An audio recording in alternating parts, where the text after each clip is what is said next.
Canelo Alvarez Dimitri Pivol maçı tamamlandı. Maçı Canelo Alvarez kaybetti. Dimitri Pivol şok etti herkesi. Ters köşeye düşürdü. Maçla ilgili soru sorun. Ben de cevap vereyim arkadaşlar.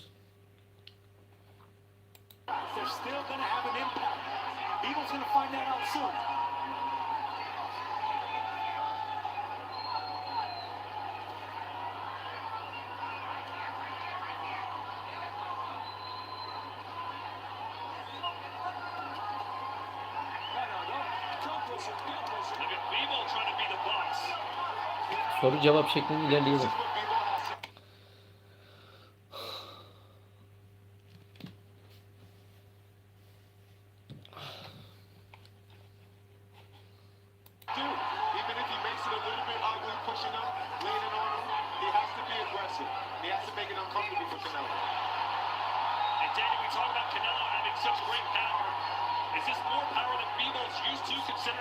Abi Pivol'u tebrik ediyorum.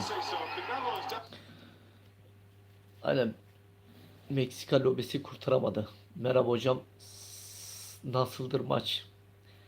Şimdi arkadaşlar ben şimdi boksla ilgili açıklamalar yaparken boksla ilgili konuşurken yani bazı arkadaşlar bana şunu söylüyor. Ya işte fanlar olduğu boksör için işte nasıl diyor şöyle yapar böyle yapar işte yener falan gibisine bu gibi şeyler söyleyenler oluyor. Ben var olan gerçekleri söylüyorum. Ne bokstaki gerçek ne boksun içindeki. Ben ne dedim? Dimitri Pivol'e şansı var mı? Dimitri Pivol'ün dedim şansı var. Ama şu bir gerçek. Ben Canelo Alvarez'in 5'ten 6'dan sonra 5. round'dan 6'dan sonra Dimitri Pivol'ü kontrol altına almasını bekliyordum. Sonrasında Dimitri Pivol'ü rahat bir şekilde doğrusunu söylemek gerekirse yenmesini bekliyordum. Ama burada her zaman söylediğim bir şey var. Canelo Alvarez'in performansı nasıl? Canelo Alvarez'in buraya geldiği performans nasıl ki Manny Pacquiao'nun Ugas karşısına çıktığı performans aynı. Hiç farkı yok. Aynı şekilde. Aynı maçlar, aynı yenilgi. Yani Canelo Alvarez'in burada performansı kötü. Belki Dimitri Pivol maçına çok iyi hazırlanmadı. Belki onu küçümsedi. Hazırlanmadığı gibi de bedelini ödedi. Şimdi yorumlara bakayım. Boksta bunlar var arkadaşlar. Yani ben şaşırmadım. Niye şaşırmadım? Boksta her zaman mesela bazı boks anlatırken şunu söylüyorum mesela. Bazı rakipler devleşebilir. Ne dedim? Dimitri Pivol'ün fiziği yorumlarıma bakarsanız Canelo Alvarez'in kazanacağını söyledim. Zaten %90 boks fanları da kazanacak diyordu. Ben kazanacağını da söyledim. Canelo Alvarez bu maçı kazanacak dedim. Ama niye dedim bunu? Canelo Alvarez her zamanki performansında gelirse kazanır. Bu şekilde performansına Canelo Alvarez kazanamaz. Belki Dimitri Pivol'ün yerinde başka bir boksör olsa yine kazanamazdı. Şu anki ringdeki performansı Canelo Alvarez'in çok kötüydü. Yumruklara gitmiyordu. Yani bekliyordu. Çok abuk subuk yumruk atıyordu. Yani bu yüzden bu boksta Canelo Alvarez'i dediğim gibi kim çıkarsa çıksın zaten yenerdi. Ama şu bir gerçek. Dimitri Pivol'ü hiçbir zaman yaban atmadım. Dimitri Pivol için şunu söyledim. Canelo Alvarez'i bu boksör düşündürüyor dedim. O sakin tavırları, sakin hareketleri. Zaten Canelo Alvarez'in karşısına çıkan bir boksör bu tarz olacak. Yani rahat olacak, esnek olacak. Neredeyse e, Canelo Alvarez'in fanlarına bile teşekkür etti yani. Boksu bu şekilde yapacaksın. Akıllı olacaksın. Dimitri Pivol de akıllı. Önce yumuşak hareket etti, rahat hareket etti Canelo Alvarez karşısında. Kendinden emin ve sonrasında da maça ağırlığını koydu. Maça full konsantre bir Dimitri Pivol vardı. Canelo Alvarez'e iyi kitlenmiş bir Dimitri Pivol vardı. Maçı isteyen bir Dimitri Pivol vardı ve gereğini de yaptı. Canelo Alvarez'i geride bırakmayı bildi Dimitri Pivol.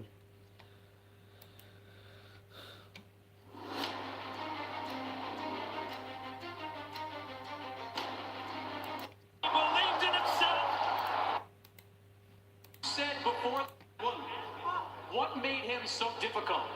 No, él es un buen peleador, entra, sale, Sentí mucho su peso también. Entra, sale, es un buen Başarılar. peleador. No lo Ben de puedes biliyordum solventar tan Pivol fácil. mükemmel bir savaşçı. Es un gran Canelo'ya peleador, gelince pero como te insan biraz digo, şaşırır. hizo Hocam una gran Canelo pelea y bitti. al final de cuentas la gente es la que gana.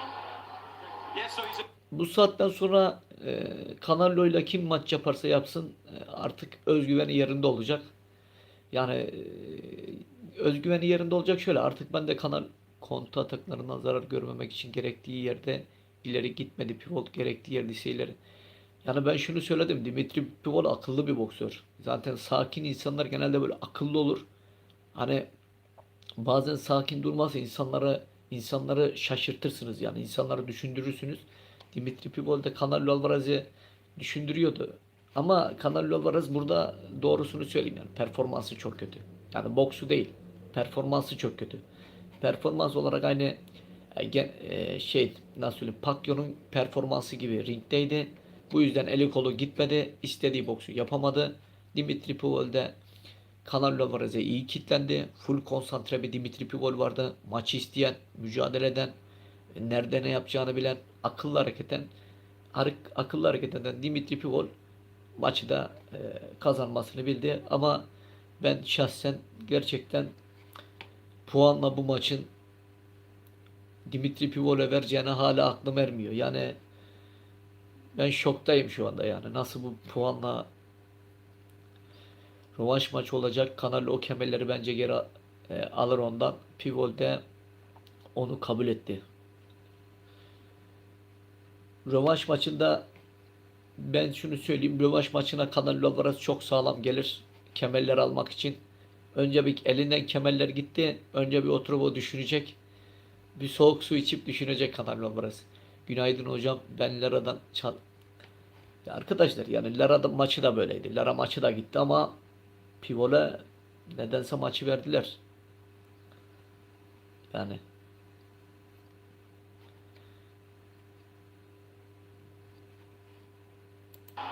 waterproof. Ay, bakın arkadaşlar. ninguna Şimdi excusa, açıklamanın una pelea güzelliğine tranqui, bakın. como darlo tal cual. B or plan C. Que hice lo Hak etti suficiente bence para Pivol. ganar, pero Yani hak así es etti. esto. Çünkü mücadele etti Pivol. Pivol mücadele etti. Erdal hocam maçtan sonra Pivol Canelo'ya kolunu göstererek sürekli koluma vurdun diye kolunu gösterdi.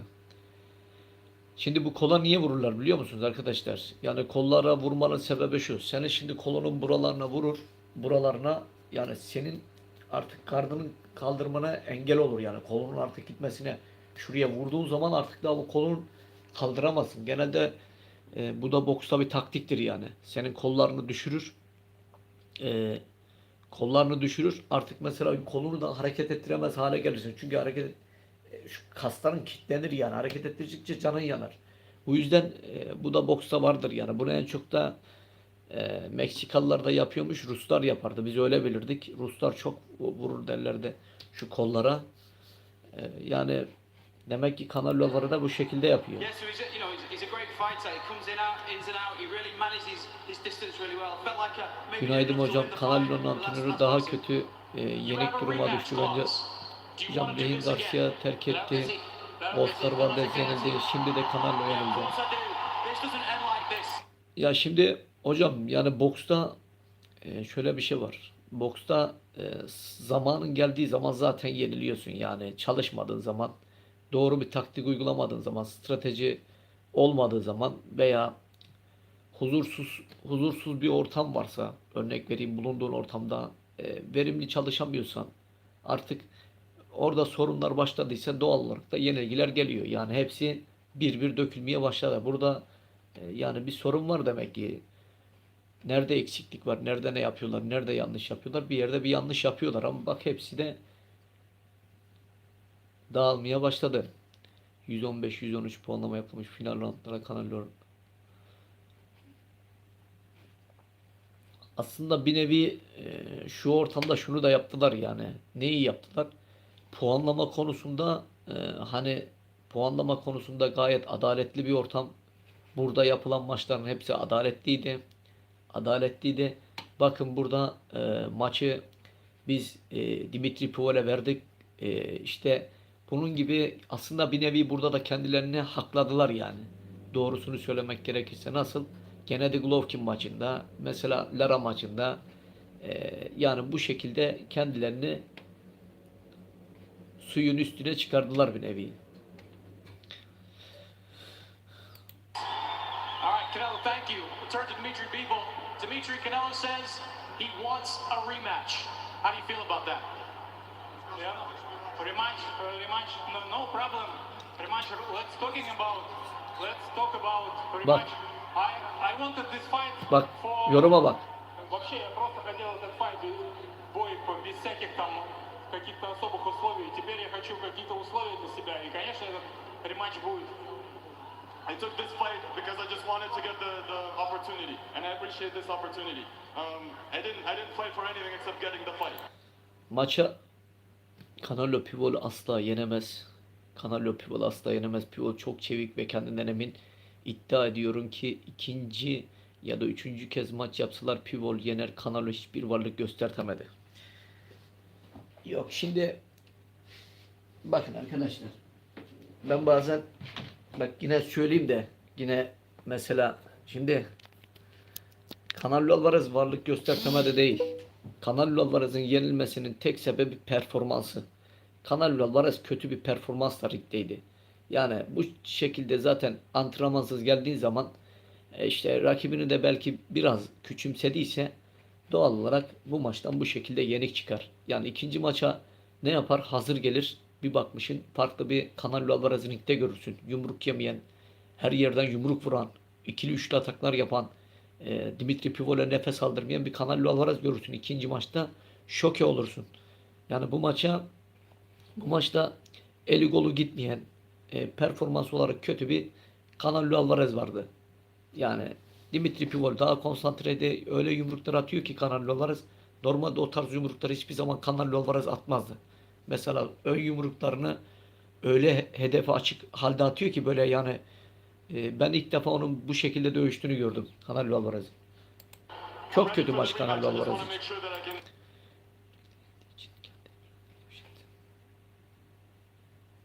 Aynen öyle.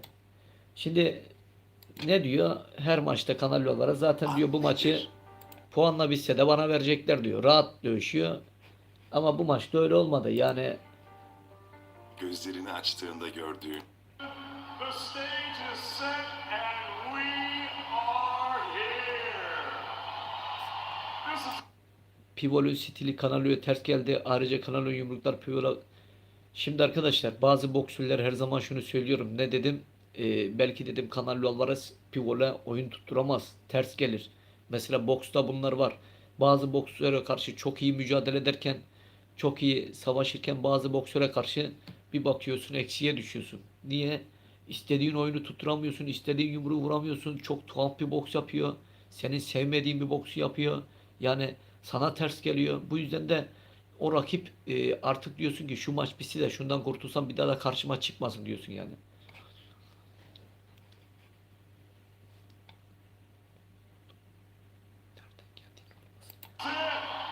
the time. He makes his 8th defense of his scale at already 100.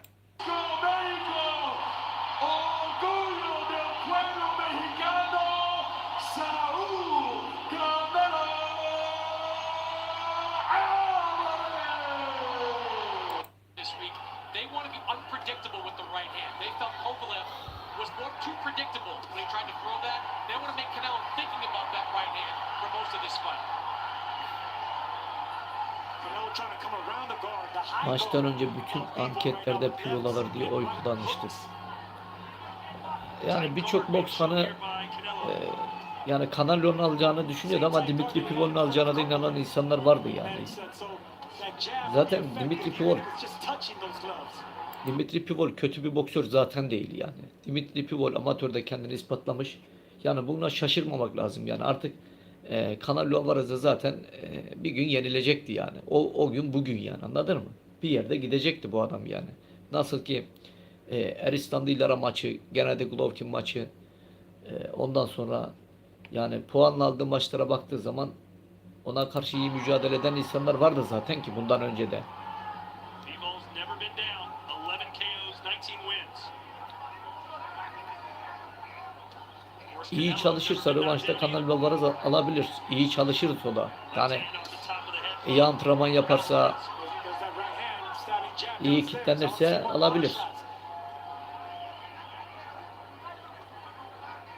Beter bir bu fölün nakavtla yener hocam. Yok.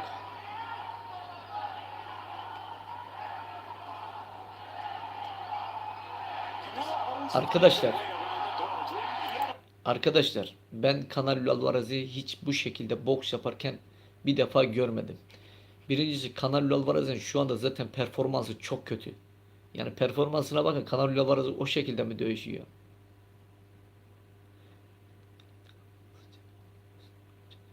Ha, aynen öyle. Yani Canelo Alvarez'in performansı çok kötü. Caleb Plant maçında da belliydi. Şimdi gittikçe daha düşmüş. Gittikçe daha düşmüş. Çok kötü bir performansı var. Bir örnek vereyim. Billy Joe Saunders maçındaki performansı yok. Gennady Golovkin'le dövüştüğü performansı yok üzerinde. Bu tarz bir performansa çıksın. Bak nasıl maç çıkartıyor Canelo Alvarez. Difficult time with Caleb Plant. He finally found a home for the right hand to the gut, to the right side, to the left side of Plant. Şu anda performansı daha kötü Canelo Alvarez'in. Caleb Plant'tan bile daha kötü. Yani demek ki çok fazla antrenman yapmıyor. Yalandan kameraların karşısına çıkıp iki torba dövüyor. İki bağırarak bağırarak ondan sonra aparkat vuruyor. Hani millet de bir şey zannediyor. Bu çılgınca çalışıyor zannediyor ama yani demek ki yapmıyor antrenman. Herkes avni mi kendisi mi kum torbası yapsın. Bence Canelo rövanşta Pivol'den kemer alır. Şahsi fikrim. Bence de. Bence de yani rövanşta kemerler alacaktır. Almak için elinden geleni yapacaktır Canelo Alvarez. Bir kemerler bir elinden gitti. Şimdi o bir boşluğa düşecek. Bir düşünecek kendi kendine. Ben nerede ne yaptım? Ondan sonra bakacak ki herkes Dimitri Pivol'un etrafında dönüyor. Artık diyecek ya, ben diyecek tekrardan kemerleri alacağım. Bunun için de sıkı çalışacak. İyi antrenmanlar yapacak. Bir koşuyorsa 8 koşacak. Bir round torba dövüyorsa sağlam 10 round torba dövecek. Yani bu şekilde olursa disiplinli bir şekilde rövanşa gelirse maç alır. Ama yok yani vurdum duymaz. Ne de olsa ben Canelo Alvarez'im. Maçı bana verecekler. İşte işte ben işte süperstarım derse, süperstarların sonu bu şekilde oluyor arkadaşlar, çalışmadığı zaman. Bakın bu şekilde oluyor. Ama ben yine de puanla Dimitri Pivol'a bu maçı vereceklerini zannetmiyordum. Ben şu anda ters köşeyim zaten. Yani takdire şayan yani. Vicdanen rahatsız mı oldular? Ne yaptılar? Yani bilemiyoruz. Gizli Eko'nun sonu. Aynen öyle. Yani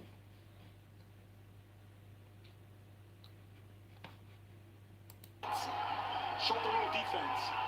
Pivol bundan sonraki maçlarda alacağı para nasıl olur?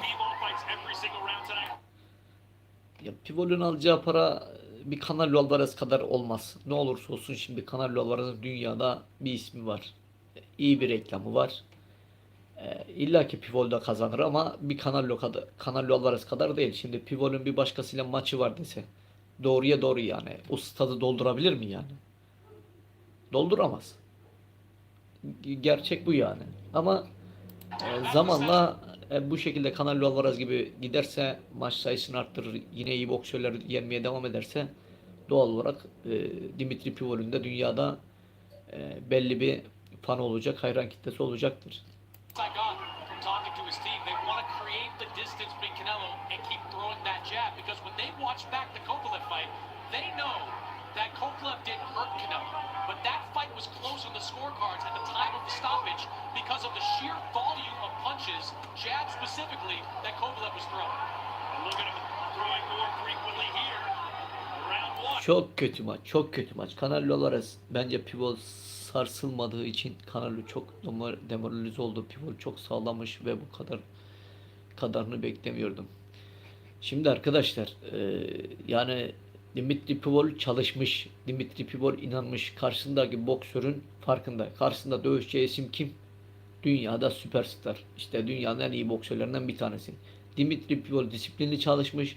Dimitri Pivol isteyerek çalışmış. kazanmak için gelmiş ve de ona göre de Canelo Alvarez gibi bir boksörün karşısında dik durdu, dirayetli durdu, iyi kitlendi, vazgeçmedi, ikili, üçlü, dörtlü yumruklarını vurdu. Yani bu tarz yumrukları atan bir boksör zaten belli ki kondisyonu iyi çalışmış yani. Yoksa cesaret edemez dörtlü, beşli yumruklar vurmaya. Bak sürekli yumruk atıyor. Sürekli yumruk atan Dimitri Bivol. Bak sürekli ön kolları önde. Gelirken vuruyor, giderken vuruyor. Yani her yerden yumruk atıyor Dimitri Bivol.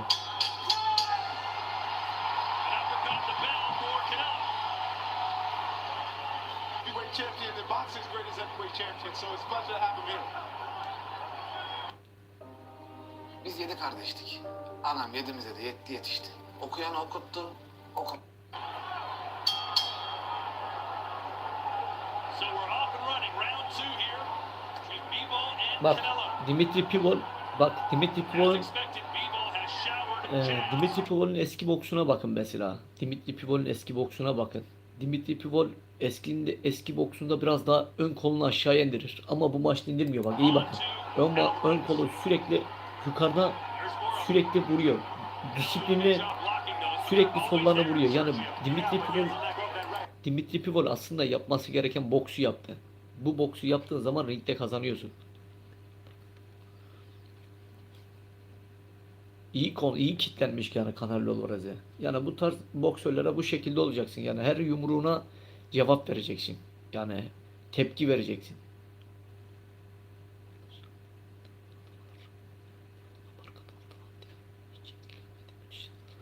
Arkadaşlar şimdi kondisyonun iyi olmazsa, iyi çalışmazsan zaten aparkatın da güçsüz gider, can yakmaz. Yani Canelo Alvarez buraya zaten bunu söylüyorum bak. Mesela Manny Pacquiao da aynı şekilde çalışmadan ringe çıktı Ugas'ın karşısına. Pacquiao'nun da düşün ikili üçlü atak yapan bir Pacquiao var.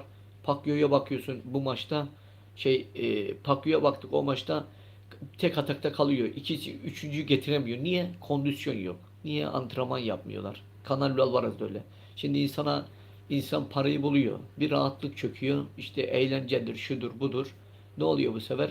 Koltuğa oturuyorsun. Örnek vereyim bilmem kaç milyarlık koltuk ondan sonra oturuyorsun koltuğa yumuşak koltuk kahveni içiyorsun şeyini içiyorsun havuzda yüzüyorsun işte hep bunlar nasıl söyleyeyim rahatlık bu sefer de salona girmek istemiyorsun salona arada uğruyorsun bir gösteriş yapıyorsun kameralara medyaya işte çalışıyor gibi ama arkasında o sağlam antrenmanların yok eskisi gibi o çalıştığın disiplinli antrenmanların yok doğal olarak da bu şekilde zamanı gelince kaybediyorsun yapacak bir şey yok.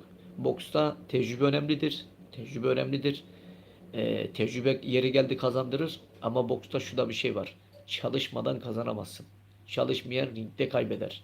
Hani diyorlar ya eğer ki diyor antrenmanlarda ter dökmezsen ringde ecel teri dökersin. Gerçekten de öyle yani. Antrenmanlarda mutlaka sağlam çalışman gerekiyor.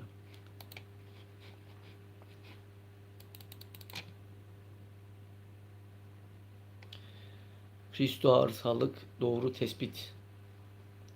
Yani arkadaşlar yani boksta var olan neyse onu söylüyorum. Ben aksi bir şey söyleme şansım zaten yok yani.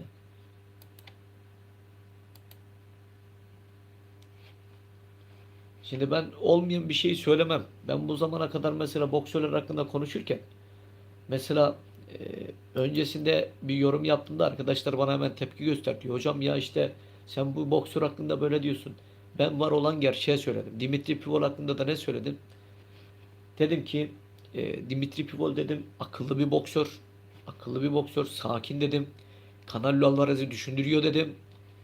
Canelo Alvarez Dimitri Pivol ile karşı karşıya geldiğinde düşünüyor dedim. Dimitri Pivol çok akıllı konuşuyor. Yerinde konuşuyor dedim. Sakin dedim. Sakin boksörler akıllı boksörlerdir dedim. Akıllı olurlar genelde.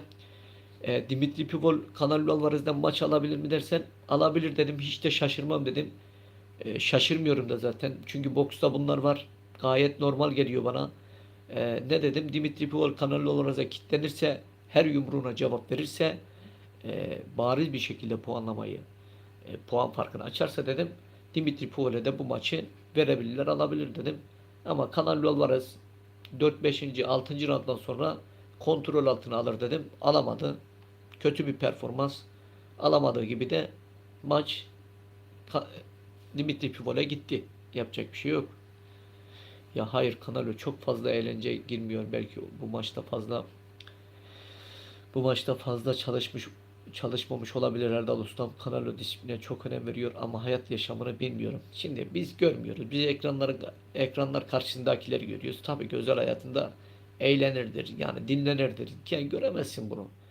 Şimdi madem bu kadar disiplin de, yani şu anki performansı çok kötü. Kelly Plant karşısındaki çok kötüydü. Bir tek Billy Joe Saunders karşısında iyiydi. Hatta Billy Joe Saunders karşısında da şöyle bir şey var. Billy Joe Saunders son roundlara doğru boksunu yapmaya başladı. Canelo Alvarez'e yumruk vurmaya başladı. Aslında bir nevi maça hakim olmaya başladıydı yavaş yavaş. Ama orada da elmacık kemiğini kırdı, yani göz çukurundaki. Doğal olarak da maç gitti. Canelo bir gün kazansaydı Usyk maçı konuşulacaktı.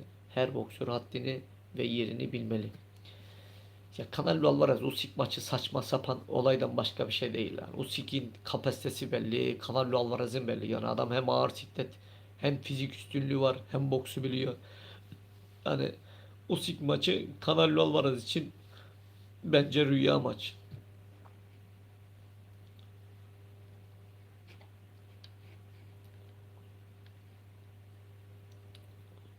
Canelo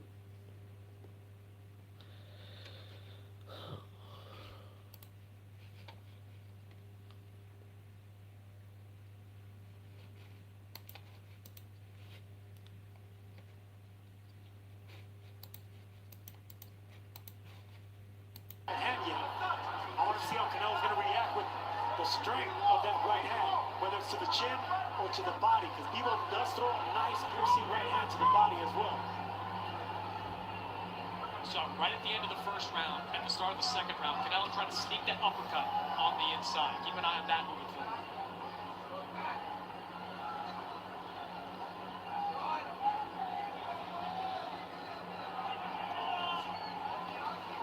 Here's a 1-2 for Bivol.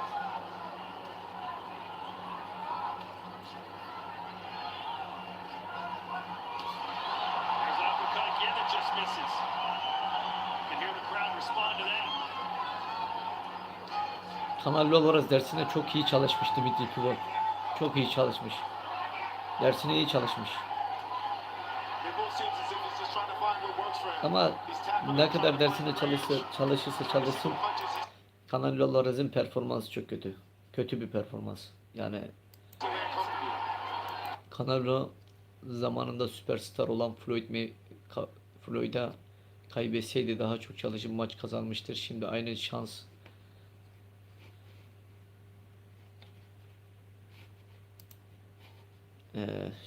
şans Pivol yeni zamanın süperstarıyla dövüştü ve kazandı. Böyle devam ederse güzel maçlar çıkacaktır. Aynen öyle. Yani Dimitri Pivol bundan sonraki süreçte tabii ki, şimdi Dimitri Pivol ile maç yapmak için can atan bir sürü isim var. Mesela bir sürü isim var. İsim olacaktır. Benavidez'den tut, Charlo'lar, Errol Spence, bir sürü isim. Şimdi Dimitri Pivol'u yenmek için Dimitri Pivol ile maç yapıp o ünvanlarını eline almak için can atacaktır. Doğru, ağır siklet kötü bir boksör. Orta siklet ile karşılaşma sonu çok kötü bir. Bu maçı Esport vermedi. Verseydi bayağı iyiydi. Aynen öyle. Esport Plus bu maçı verseydi 10 numara olacaktı. Yani niye vermedi ben de anlamadım. Abi sence hakemler Canelo'ya vermeye cesaret edemediler mi? Sence? Hakemler aslında diyorum ya, kendini bir nevi akladı yani. Lara maçı, Genedik maçı. Yani buradan kendilerini nasıl bir nevi akladılar. Yani bak işte bu maçı şimdi puanla bitti. Şeye verdiler. Dimitri Pivol'e verdiler. Bir nevi insanlar ne dedi? Ha dedi, hakemler bak gerçekten veriyor dedi. Ondan sonra puanlar da birbirine çok yakın. Hakemler çok adaletli burada. İşte bak bu maçı puanla Dimitri Pivol'e verdiler. İkinci maç Dimitri Pivol'le Canelo Alvarez orada yaparsa işte o zaman hakemlerin gerçek yüzünü göreceksiniz arkadaşlar. Yani Gerçek yüzü o zaman gözükecek. Gerçekten adaletliler mi? Yoksa yine aynı şekilde mi oy kullanacaklar? Hep birlikte izleyip göreceğiz. Rövanşta çıkarsa nakavt olur, mutlu oluruz. Canelo rövanşta daha iyi hazırlanır diyorsunuz ama Pivol en az 5 kat daha iyi hazırlanacak. Yani bundan sonraki süreç Pivol ringe gelirken Canelo ile rövanş maçına gelirken doğrusunu söylemek gerekirse daha rahat gelecek. Daha özgüvenli gelecek. Çünkü daha önce yendiği bir boksör var. Yani yendiği bir boksör var. Daha rahat, daha kontrollü gelecek. İyi maçın ziyade Pivol'un boksu belli. Yaptığı boks belli. Yani Pivol'un boksunda hiçbir şey değişmeyecek. Değişirse performansı değişir. Boksu aynı olacak. Ama Canelo Alvarez'in boksunda bir değişiklik görebileceksiniz. Daha performans olarak iyi bir Canelo, daha çok yumruk atan bir Canelo ringe gelebilir. Rövanş maçını İngiltere'de olur. Aynen abi, o üstündeki Canelo baskısını kalkmış olarak ringde gelecek Pivol. Aynen öyle. Yine kazan Ediön olacak. Canelo'nun yanında Canelo'nun yanında De La Hoya olmadığı için skorda kaybetmiş olabilir mi? Şimdi bakın arkadaşlar, biraz boksun gerçek yüzünü size anlatayım. Boksta gerçekleri anlatayım. Aslında bazı maçlar nedir? Hep anlaşmadır. Anlaşma neyi gerektiriyorsa ringde bunlar olur. Mesela biz kimin ne anlaştığını, ne yaptığını bilmiyoruz. Mesela bu maçı puanla Dimitri Pivol'e gitti bu maç. Yani bu maçı Canelo Alvarez'e de verebilirlerdi. Ama ne olurdu? Fanlar ayağa kalkardı. Burada bu maçı verdiler. Rövanş var. Rövanş yapacaklar. Rövanşta bakalım bu maç kimin olacak? Yani rövanşta nasıl bir puanlama sistemi yapacaklar? Hakemler nasıl olacak? İzleyip göreceğiz.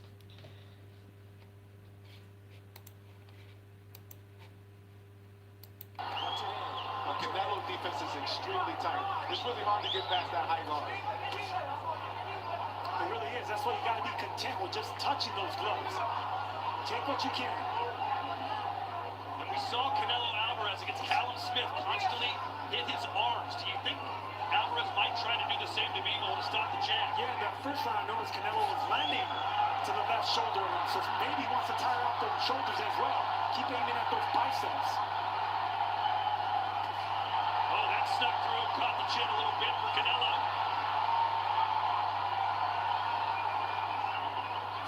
Whenever Canelo starts loading up, even if you block those shots, they're still going to have an impact. Bivol's going to find that out soon.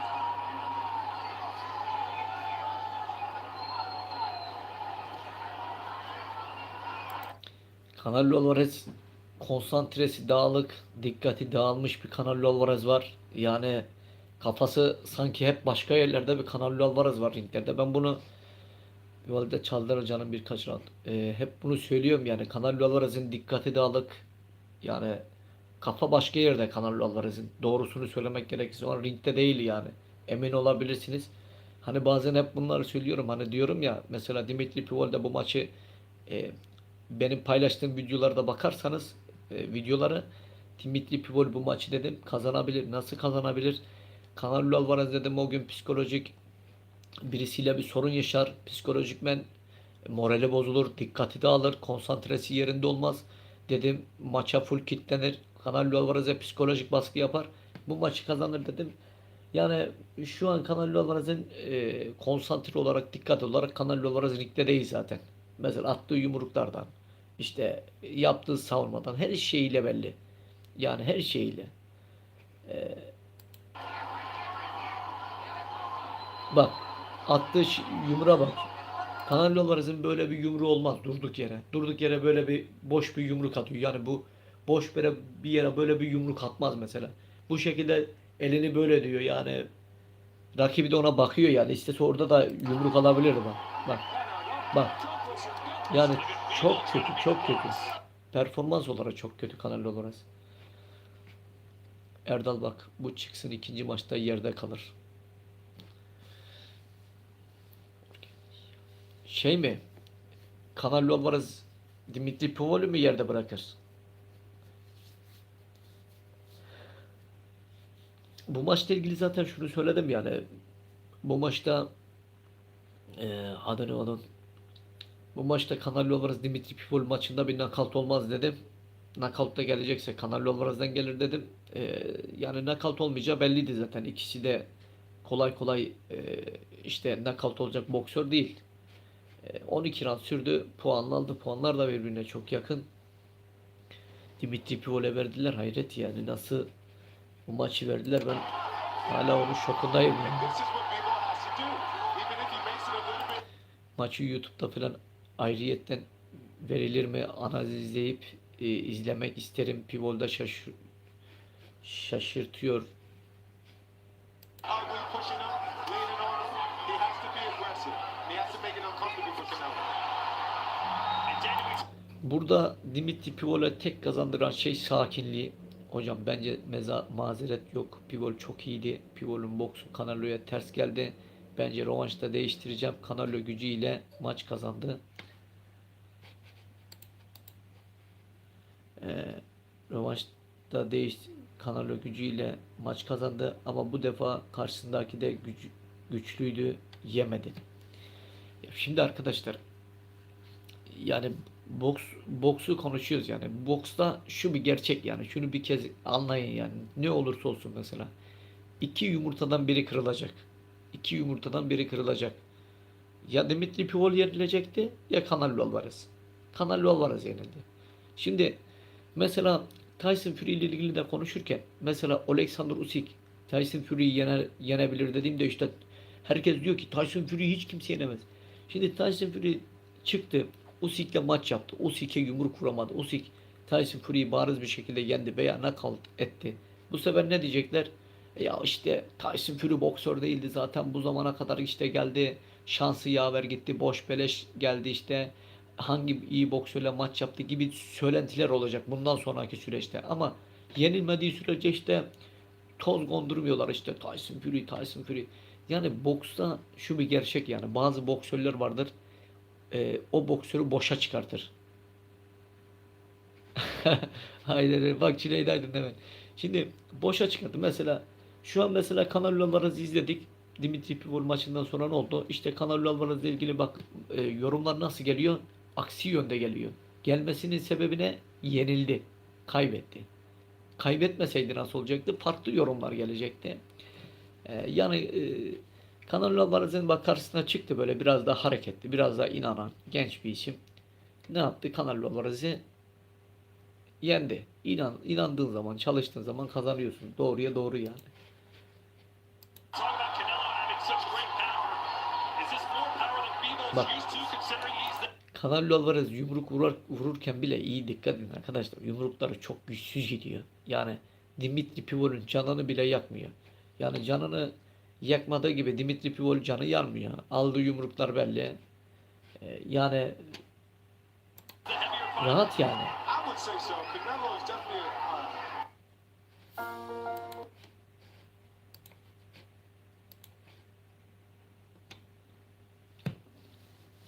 Bence de Pivol yenecek. Pivol'ün antrenmanlarını izlediğimde Canelo'nun işi bu sefer zor diye içimden geçirmiştim. Yani Canelo Alvarez de Dimitri Pivol'ü yenemeyecek bir boksör değil. Canelo Alvarez iyi bir boksör. Kötü değil yani. Yani Dimitri Pivol de iyi bir boksör. Kötü boksör değil. Zaten Dimitri Pivol'e biz kötü boksör desek ne olacak? Örnek vereyim. Bu adam kendini ispatlamış, amatörde ispatlamış, amatör geçmişi olan, amatör kariyer olan bir boksör. O kadar şampiyonlukları var. Yani aldığı madalyalar var. Ona demez ama şu bir gerçek. Burada olay şuydu yani. Performans olarak ringde kim daha iyiyse maça inanmışsa alacağına o kazanacaktı. Dimitri Pivol daha çok inanmıştı. Yani bu yüzden de Dimitri Pivol maçı kazandı. Yani normal. including speed.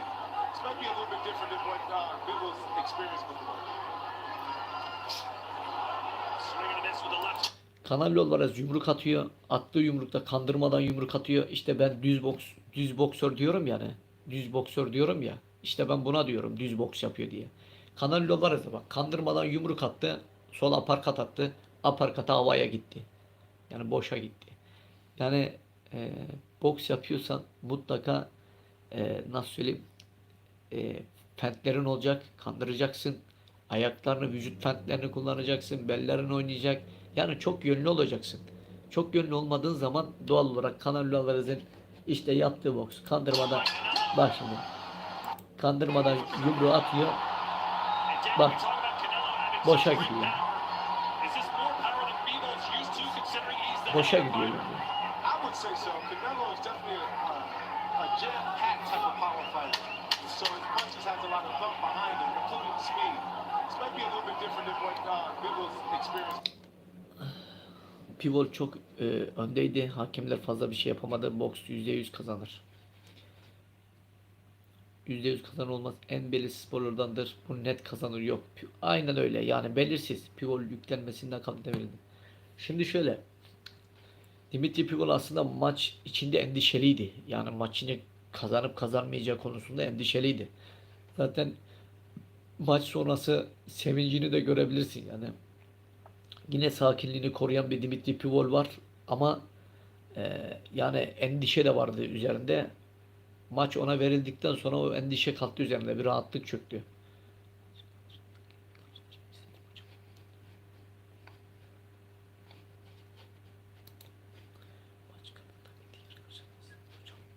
Yok, izlemedim.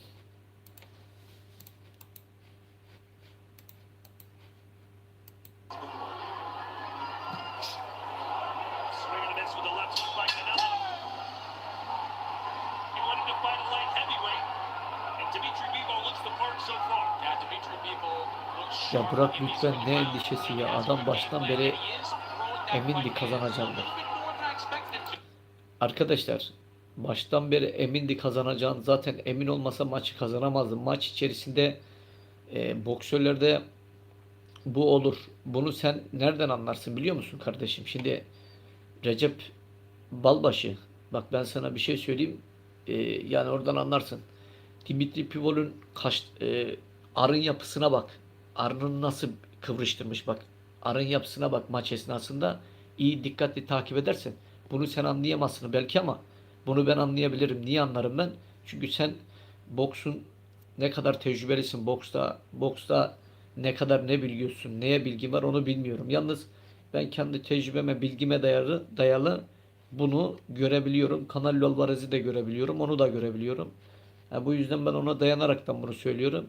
Demiyorum ki Dimitri Pivol işte bu maçı işte almadı veya kazanamadı, iyi dövüşmedi demiyorum.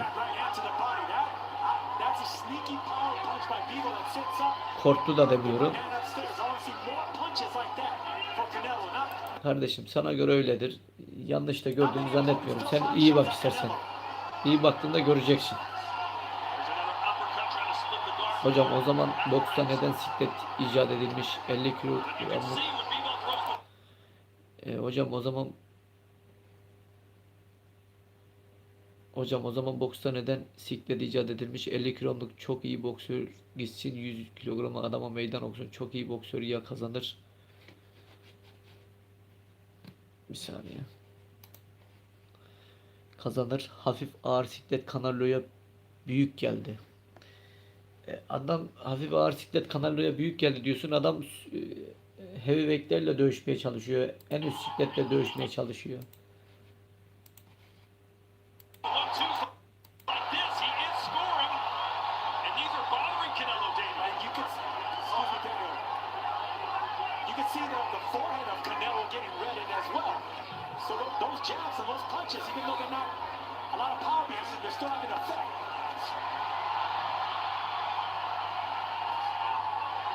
Goes around the guard of Bivol. He's keeping that hand up high because he has to. Olmadı işte, gördü bunu. Bence rövanşta bile vazgeçebilir. Canelo rövanştan vazgeçmez. Kesinlikle vazgeçmez rövanştan. Rövanşta kemerler almak için gelecektir Canelo Alvarez ringe. Lomachenko ve Paris'i görsek nasıl olur? Lomachenko ve Paris'i görsek 10 numara olur.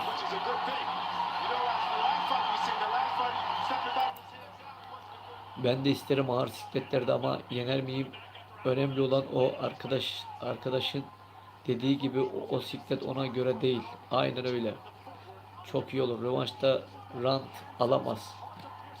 Recep Balbaşı. Vallahi tabii giriltisin ya. Öyle laflarım var. Rövanşta rant bile. Canelo rövanşta rant bile alamaz. Öyle mi? Recep Balbaşı. Canelo Alvarez rövanş maçında rant bile alamaz. Yani buna sen inanıyor musun? Ben şahsen inanmıyorum. Boks lobileri olmazsa Canelo bu kadar maç alamazdı. Yani illa ki ringde doğrusunu söylemek gerekirse yani Canelo Alvarez arkadaşlar bence Pivol için sevinelim. Kendisi Kazakistan doğumlu, Kazak baba ve Rus annenin oğlu. Kardeşimiz nasılsa yok. Kazak değil. Moldovyalı bir baba, Koreli bir annenin oğlu. Dimitri Pivol. Herhalde yanlış biliyorsun. İkinci round aldı bu maçta. Orhan bir saniye dur. Orhan yanılıyorsun. Lobi ile Avni'den bir Canelo yapabilir misin?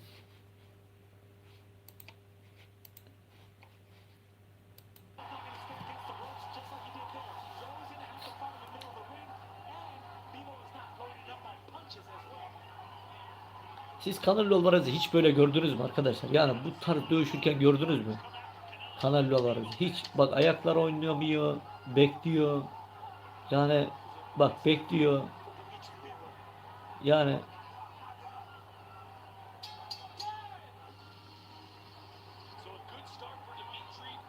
bak bekliyor Canelo Alvarez bekliyor. Yumruğu gitmiyor. Yumrukları yavaş. Yani ben bir şey söyleyeyim mi? Yani Dimitri Pivol'ün yüzüne Allah güldü diyebilirim. Yani çocuğun şey var. O da tabii iyi mücadele etti. Bak yumrukları gitmiyor Canelo Alvarez'in. Yumrukları çok güçsüz. Yani çok kötü bu maç. Çok kötü maç Canelo Alvarez. Ya sen yeminle bokstan anlamıyorsun. Ya bu çocuk beni öldürecek ya. Ya ya sen yeminle bokstan anlamıyorsun. 170 yapamaz Canelo. Azından değil başka yerine göre. Neyse başkasına söylermiş. Lobila Lobila Lara'dan GG'den maç alabilirsin ama Kona Canelo ekmek parası yapar. Görmedik ama rakibi iyiydi hocam. Mike Tyson atasözü gibi oldu. Herkesin ilk yumruğu yiyene kadar bir planı vardır. Ben 43 yaşındayım.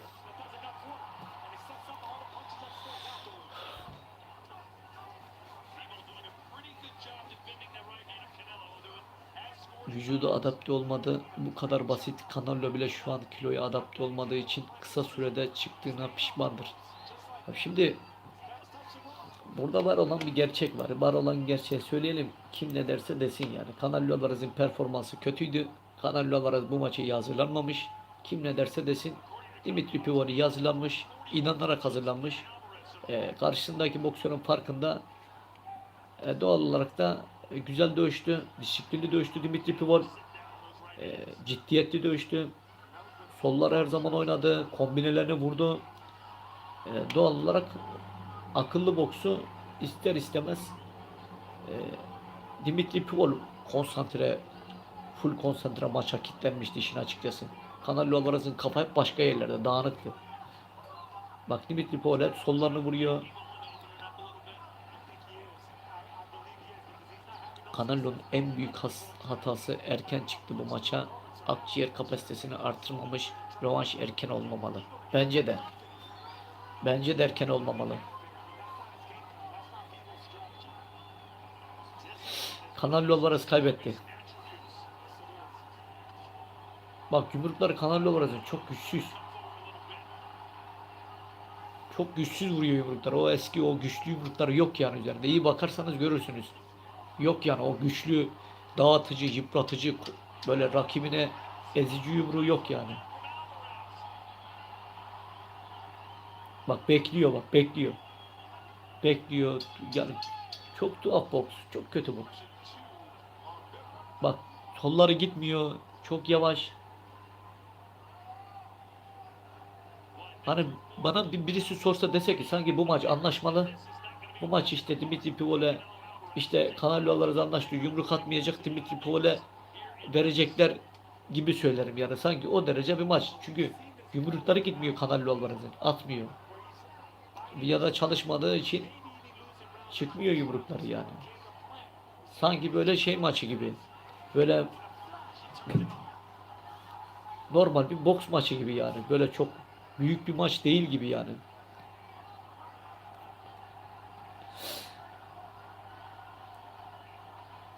Ha bir yerde de ki Dimitri Pivol'ün kazanması kazanmasını ister misin? Bir yerde tabii ki isterim. O da para kazansın. O da yıllardır boks yapıyor. O da büyük paralara illaki onun da ihtiyacı var yani. Canelo zaten almış alacağını. Canelo kilo almadan çıksaydı böyle bir imkan. Bir saniye. Canelo kilo almadan çıksaydı böyle bir imkan olsaydı bence kazanırdı. Çünkü kilo aldığı için gerçek Canelo'yu göremedik. Sence de kazanmaz mıydı Erdal Hocam? Yani her zamanki boksunu yapsa Canelo Alvarez illaki kazanırdı yani. Ama kötü bir e, performans.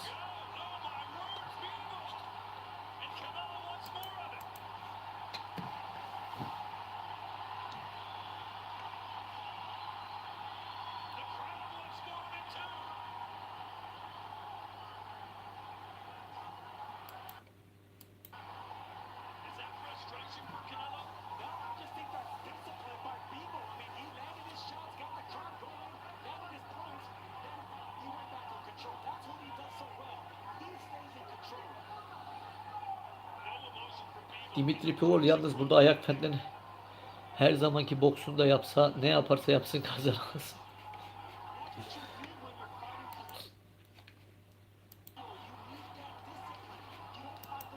Arkadaşlar bu Ramazan Balbaşı beni tahrik mi ediyor?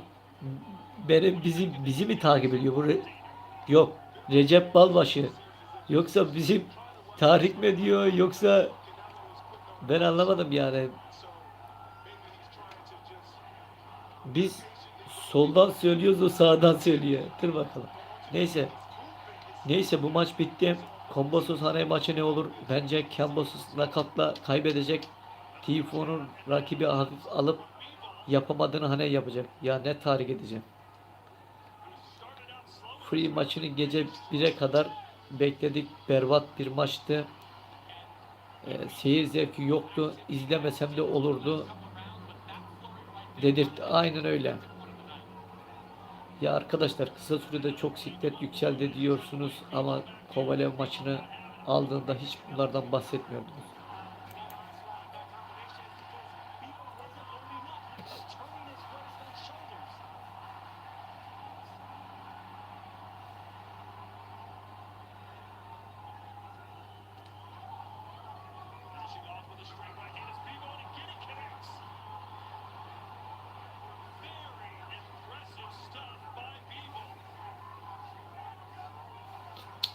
Çok kötü bok. Çok kötü. Yani Canelo Alvarez'in performansı çok kötü. Sevdiğim tüm boksörler tek tek yenilmeye başladı. Recep gerçekleri söylüyor. Kovalev'in yasını göz önünde bulundur. Bir de Pivol'ün. Kovalev'in yaşını göz önünde bulundur. Bir de Pivol'ün. Aynen öyle. Performansı vallahi bu kadar.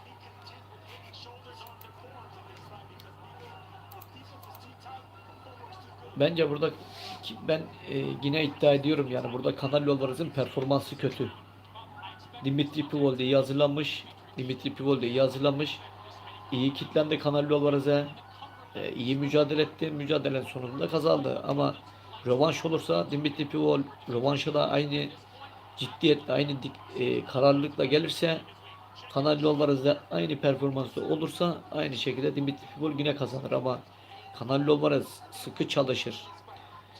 İyi çalışır. Dimitri Pivol de aynı ciddiyette gelmezse rövanşa doğal olarak Canelo Alvarez'e karşı kaybedebilir. Büyük bir ihtimal olacaktır. Kovalev knockout eder de ölürse falan diye korktu.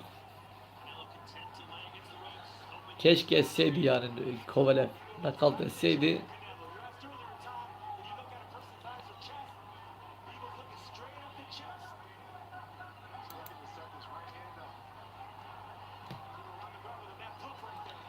Haney Kambosos maçı inşallah heyecanlı geçer. Bence Haney knockout eder. Kambosos'u götü çok kalktı. Yani David Haney bu maça çok ciddi çalışıyor. Ciddiyetli çalışıyor. Yani bu maça iyi asılıyor. Şimdiden antrenmanlara başladı. Aynen George Campos biraz Timo Lopez galibiyetinden sonra biraz yüksekten konuşmaya başladı ama bu şekilde konuşanlar genelde fazla antrenman da yapmıyor. Yapmadığı gibi de ringde ecel teri döküyor. Ama bakacağız. George Campos da iyi hazırlanırsa David Haney'i de geçebilir yani iyi bir boksör, kötü değil. Evet, Kovalev yaşlı olduğu için çok rahat geçti rövanşı, yine pivot alır bence. Kambosos emanet şampiyon. Hakkını helal et Erdal kardeş, Allah'a emanet ol. Sen de Recep Balbaşı, kusura bakma seni de bazen yanlış anladık. Bazen böyle şeyler oluyor. Bizi böyle tahrik etmeye gelen isimler oluyor. Onlardan biri değilmişsin. Sen de kusura bakma yani. Senin hakkında yanlış düşündük. Ee,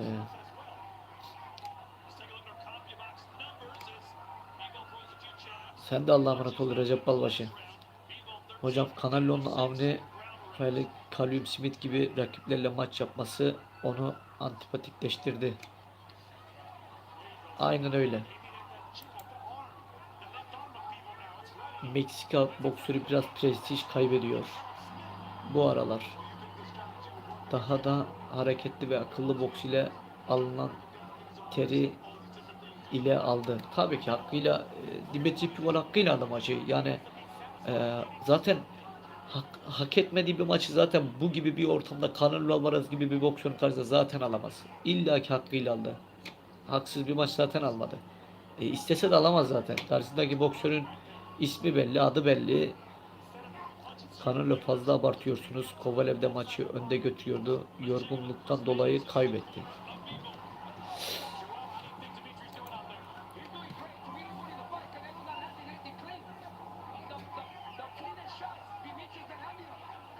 Ya dövüştüğü zaman abartma yok da Canelo Alvarez dövüştüğü zaman çok iyi dövüşüyor. Çok tehlikeli yumrukları var. Ama Katie Taylor Amanda Serrano maçına ne yorum yaptın hocam? Serrano'nun hakkını yediler. Bu Taylor hakemler tarafından çok destekleniyor. Onunla ilgili bir yorum yapmadım da maçı da izleyemedim daha doğrusu.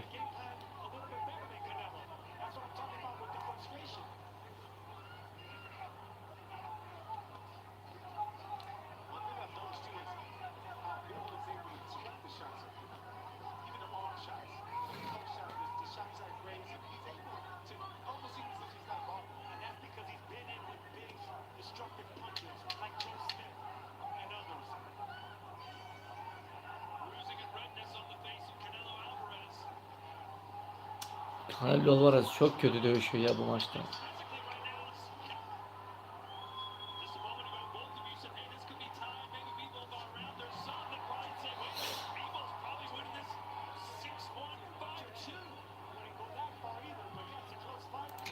Taylor'u tanıyorum canım.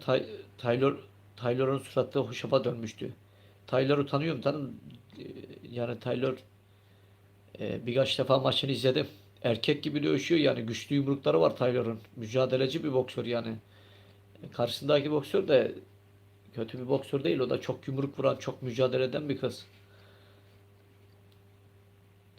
Ediyor boksun çirkin yüzüdür. Menajerliğini yaptığı boksörleri acayip kolluyor. Şu rezil maçta 115-113 nasıl puanlama olur? Yani bir şekilde bir yerlere kadar aslında bir şeyler yapar hesabı Canelo Alvarez yakın tutmuşlar ama olmayınca da olmuyor.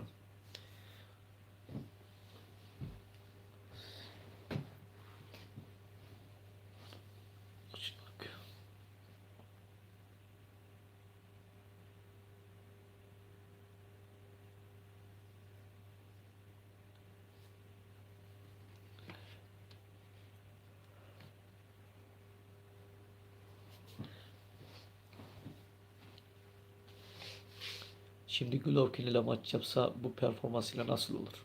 Bu performansıyla Golovkin de Canelo Alvarez'i yener. Caleb Plant da yener. Billy Joe Saunders da yener.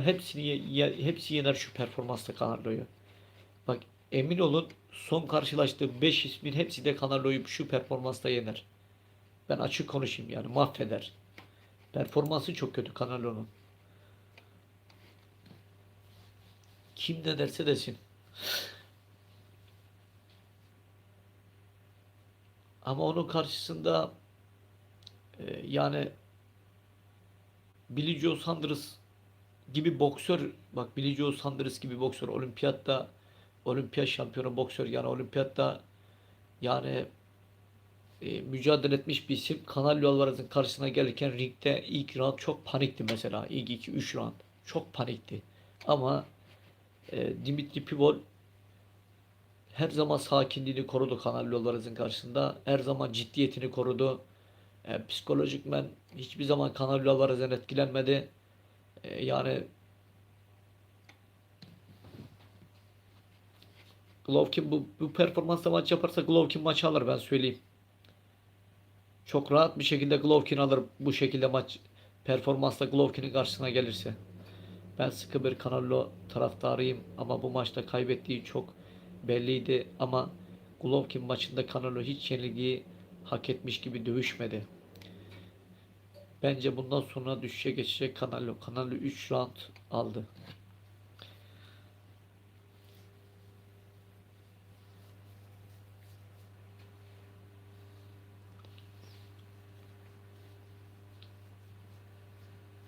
Rövanş olursa rövanş maçından son olur. Artık şunu da diyebiliriz yani Golovkin'in Ryota Murata performansına baktığımızda şu anki Canelo Alvarez de Gennady Golovkin karşılarsa Gennady Golovkin yener. Doğruyu söyleyeyim ben size. Canelo Alvarez'in performansı çok kötü. Yani ben Ryota Murata ile Gennady Golovkin maç yaptığında Gennady Golovkin'in performansı kötü diyordum, ama şu anki Canelo Alvarez'i gördükten sonra bence Gennady Golovkin performansı Canelo Alvarez'den çok çok iyi. Tony Ferguson, şimdi de Canelo Alvarez, ne akşam geçirdik ya.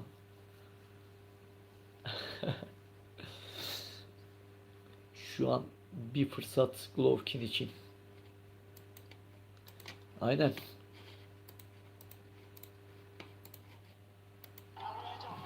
Let's see what Chris Mannix thinks. I've got 68-65 in favor of Dimitri Bivol. That jab is being used flawlessly as a weapon. Bivol is throwing combinations. He's having more success landing punches than really anyone I've seen since Gennady Golovkin back in 2017-18. And he just did so there. It's the 1-2 combination for Bivol, and it's been finding its mark most of the night. Anybody that would tell you how Bivol Çok kötü boks, çok kötü. Kötü boks. Kötü boks. Canelo Alvarez'in belki de en kötü maçlarından bir tanesi. En kötü. En kötü performanslar, en kötü maçlarından bir tanesi. En kötü maçlardan bir tanesi. Almayacağı yumrukları alıyor yani.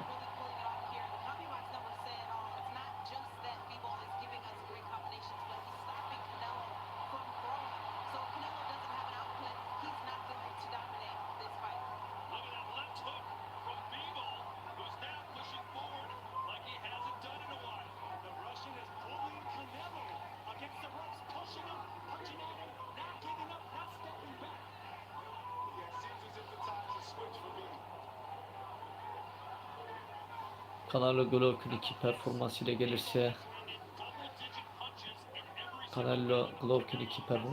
Pivol'u geçer. Aynen öyle.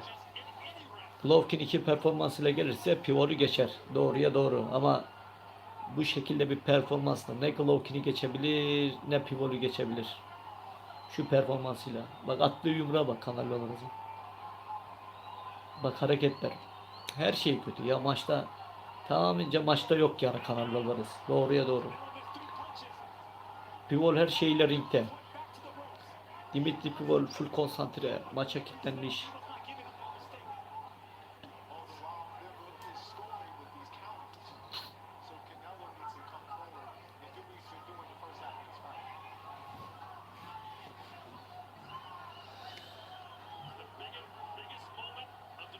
Gol büyük güçlü. Canelo ters geliyor.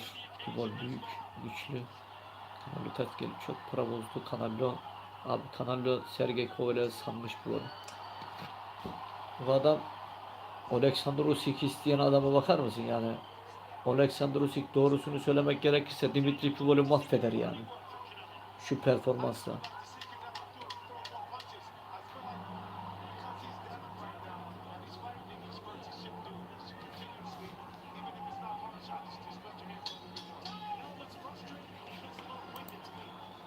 Hocam her şey bir yana kabul. Canelo kötüydü ama çenesi hala çok iyi. O kadar yumruk yedi. Kroki olmadı. Yani dayanıklı isim Canelo biraz. Kötü olmasının nedeni Pivol iyi bir boksör. Ya bazen şey olur. Mesela böyle iyi boksörlerin karşısına çıktığı zaman hani mesela hep şunu söylüyoruz mesela.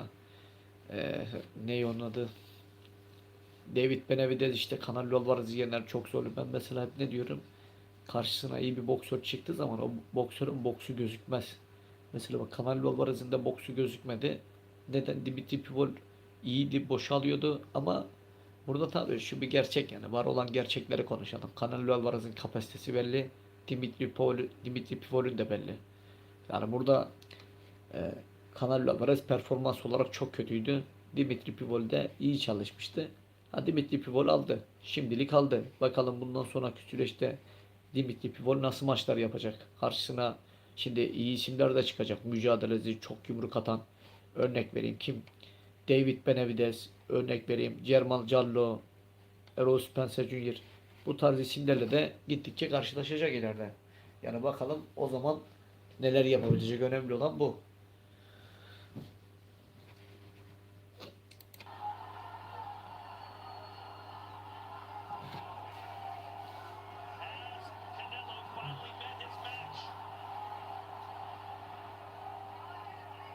The live odds, believe it or not, still have Canelo as the favorite. Bookmakers think Canelo's going to turn the heat up here over the last few rounds. And history proves that it's hard to win a decision against Canelo in Vegas. Golovkin came up short twice. A lot of people felt Caleb Plant was having success. The judges disagreed. Ne olursa olsun bir efsane olarak hatırlanacak. Tabii ki yani yıllarca maç yapmış. Mücadele etmiş 39'una kaldı olan bir isim yani. Hadi diyelim 1-2 maçta diyelim hakkını yedi Golovkin'lere ama hepsinde de yemedi yani. Ya soracak Gomez maçını izledin mi hocam? Yok izlemedim. Bir saniye geliyorum.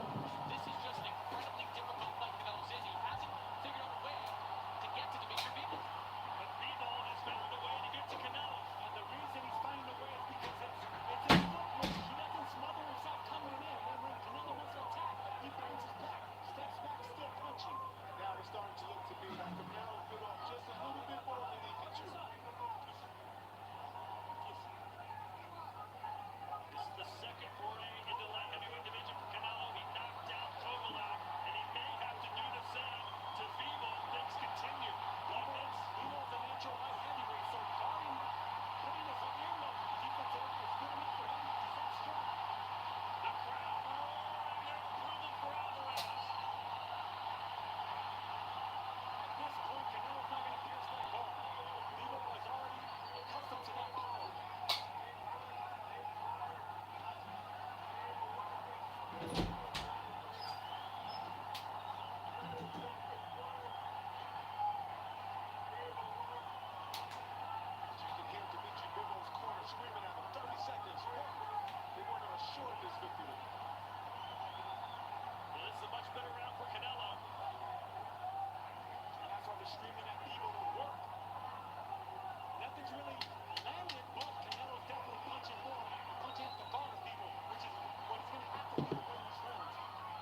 Geldim. Şimdi yorumlara bakayım. Bir saniye. Açıklamaya bak. Canelo Alvarez Eiffel. Bir saniye.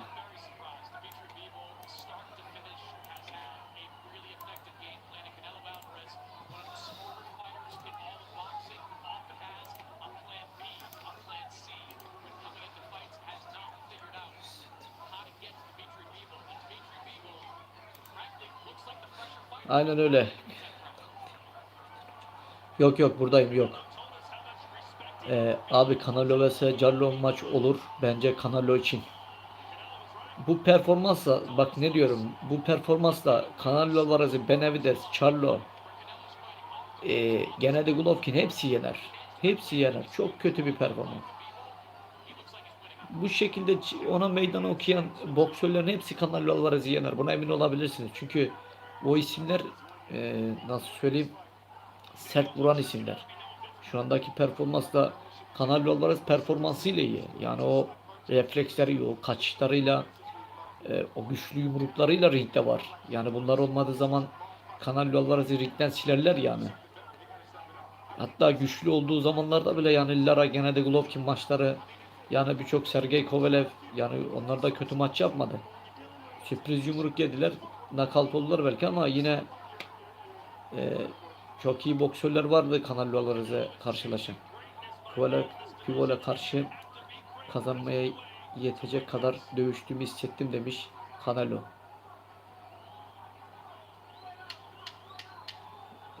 Ya yok, dövüşmedi. Pivol'un hakkıydı. Çünkü çok yumruk vuruyordu Dimitri Pivol.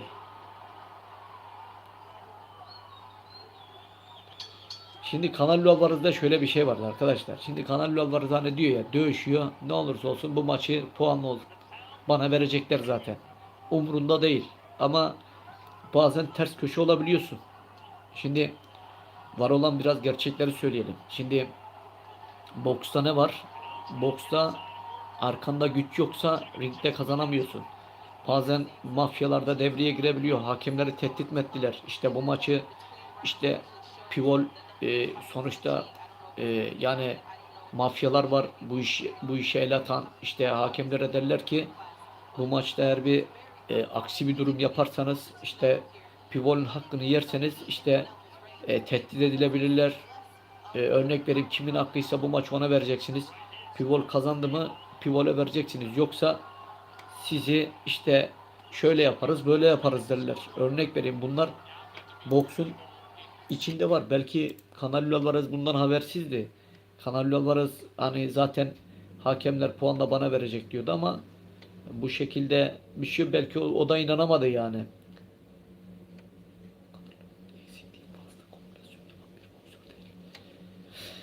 Canelo'nun eksikliği fazla kombinasyon. İkili üçlü vuruşları etkili. Vurduğu zaman da net vuruyor zaten. O da dağıtıyor. Çok fazla kombine yapmasına da gerek yok. Pivot iyiydi. Puanlama adaletsizdi. Canelo en fazla 3 round aldı.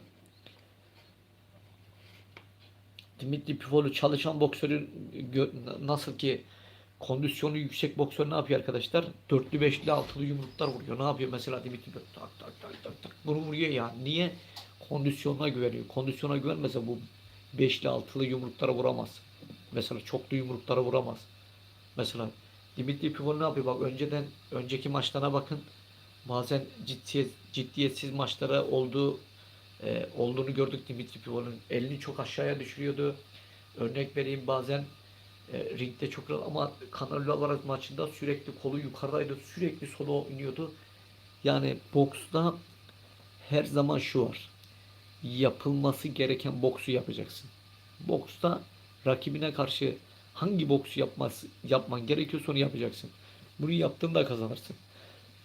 Mesela Canelo Alvarez Gennady Golovkin'in ikinci maçında nasıldı? Yapması gereken boksu yaptı ve o maçtan galip ayrıldı. Yani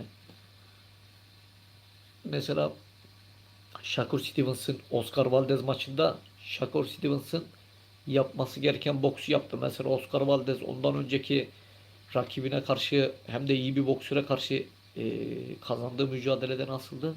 Oscar Valdez vurdu, nakavt etti. Güçlü yumruklar vuran, özellikle de Aparkatlarını, kroşelerini çok iyi vurabilen bir isimdi. O rakibi karşısında biz bir sorun oldu. Şimdi düzeldi. Şimdi nasıl diyecek? Shakur Stevens'ın mesela dur toparlayayım konuyu. Oscar Valdez nasıldı önceki rakibi karşısında? Önceki rakibi de iyi bir boksördü. Maç sayısı çok fazla olan, nakavtları olan, galibiyetleri olan bir isimdi. Ama Oscar Valdez ondan ne yaptı? Rakibini vurduğuna kalt etti. Bir anda Oscar Valdez yıldızlaştı. Hani gözümüzde de büyüdü. Doğruya doğru yani. Ama Shakur Stevens'ın karşısında nasıl oldu Oscar Valdez? Acemi boksörler gibi oldu. Neden bu şekilde oldu? Çünkü karşısında e, nasıl boks yapması gerekiyorsa onu yapan bir boksör vardı. Shakur Stevenson uzak tuttu, yaklaştırmadı.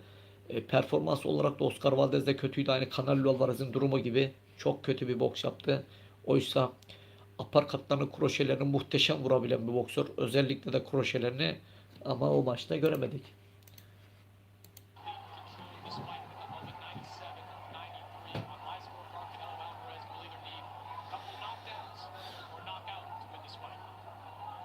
Abi Canelo ve bence Lara kazanmıştı. Tabii ki.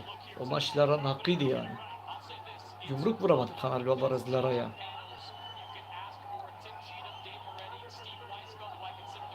Bak çok kötü. Çok Canelo Alvarez çok kötü.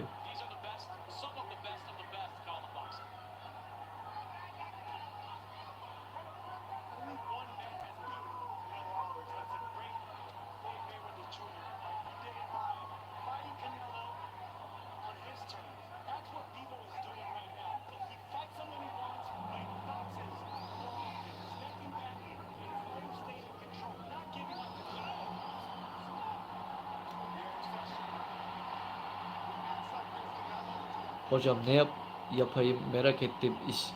İşte sordum cevabını biliyor musunuz acaba? Sonuçta para içinde dövüşüyorlar Dimitri'ye kadar. Bir saniye.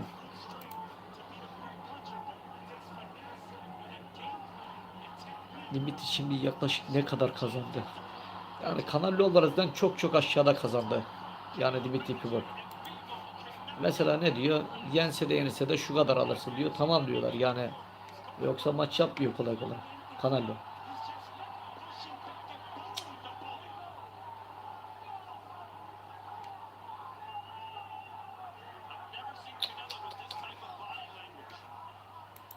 Canelo bu değil. Canelo'nun boksu bu değil. Kesinlikle bu değil yani. Yok sorabilirsin. Erol Altındaş yani soru sorman yani normal. Ben zaten sorularınız için burada varım yani.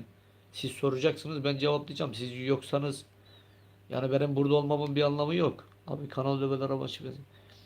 Evet pivot rakibinin kendi boksunu yapmasına izin vermedi. O onun yüzünden bir gerçek Canelo'yu göremedik. Pivot hocalarının da katkısı büyük bu maçta yani. Dövüşmesi gerektiği gibi dövüştü. Dimitri Pivot yani Canelo Alvarez gibi boksörü yanına sokmayacaktır. O da sokmadı. Uzak dövüştü. Vurdu. Kombinelerini vurdu. Yani her yumruğuna cevap verdi. Doğal olarak yapması gerekeni yaptı. Kazandı. Ama şu bir gerçek. Dimitri Pivot çok şanslıymış. Çok şanslıymış. Allah bazen kuluna yardım eder. Dimitri Pivot'a da yardım etti. Canelo Alvarez de belki de en kötü performanslarından bir tanesini de yakaladı. Doğruya doğru yani. Şimdi kazandı mı? Kazandı. Hani yıllarca boks yapmış yani 15 milyon hani. Ya boksörler kafasına yumruk yiyor yani. Sağlık parayla da kıyaslanamaz. O kadar alacağını zannetmiyorum. O kadar almaz. Yok yok. 15 milyon almaz. Yok. O kadar almaz.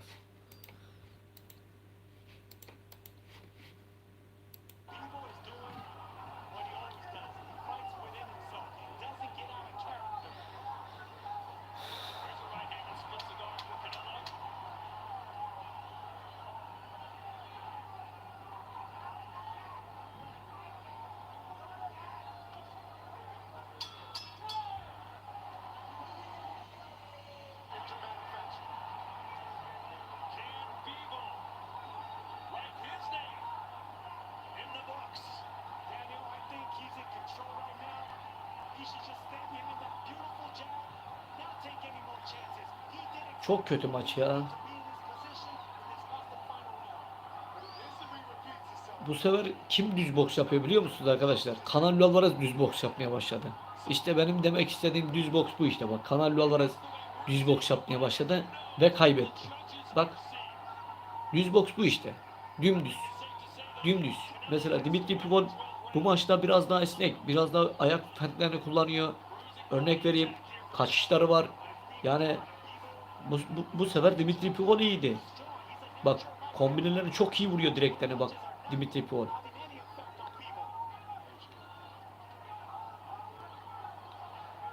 Bebo just too big and just too strong for Canelo Alvarez? He's trying to unify another division. Too big, too strong, and most importantly, too smart. Yes, Sergio, when it gets to a point where big goes hit them, just that will, and he's a bigger guy. It's almost very nerve-wracking for Canelo. Last round, but, you know, I thought Canelo could have, with one of those shots could have went down. Very strong chin from Canelo. Canelo has fought 18 different world champions. Only Floyd Mayweather has beaten him. Bebo has only faced 2 world champions. He's in a position to beat the champion of the world.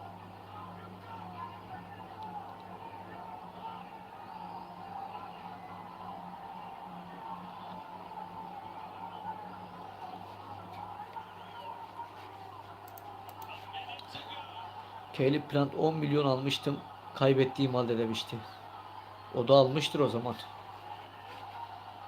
Dimitri Pivol de almıştır o zaman.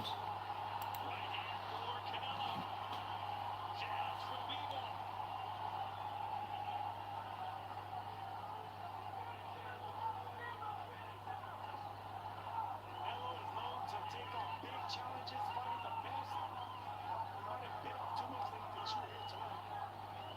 I've never seen Canelo this fatigued in a fight before.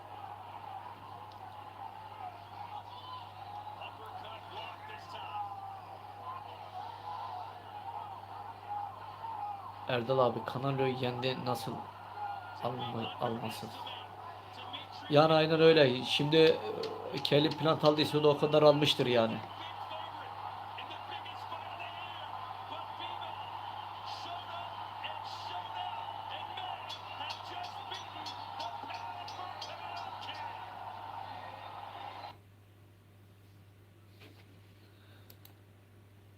Kendini satın almak için en uygun zaman nedir? İhtiyacın olduğunda... Ryan Garcia açıklaması. Tebrikler Pivol. Kendini işine adamış ve disiplinli. Bugün Ryan Garcia açıklaması. Tebrikler Pivol. Kendini işine adamış ve disiplinli bir dövüşçüsün. Harika performans. I expected that. He didn't. Dimitri, congratulations, first of all. Congratulations for this great fight. We're asking about the rematch. Canelo is asking for the rematch. And what is your opinion about this? Please. No, first of all, my dream is to be the undisputed champion. And I got this opportunity to fight against the best guy. And I took this fight for особых причин. Если говорить об рематче, то давайте договариваться. Мы уже будут другие условия. I took this fight on terms of getting the opportunity. That's all I cared about. And I appreciate the opportunity that was given to me. Right now, Canelo Garcia Valdez Lopez sırayla kaybettiler. see what I deserve. Kaybedecekler arkadaşlar. Yani Muhammed Ali Clay kaybetti. Mike Tyson kaybetti. Yani her boksör kaybetmeye mahkumdur. Mesela Tyson Fury devam ettiği sürece o da bir gün kaybedecek yani. Last month in India. Kaybetmeyen boksör yoktur. Çok nadir. With all the people, all the pressure, it faced Binde bir yani. O Floyd gibi işte. feel different than any other fight.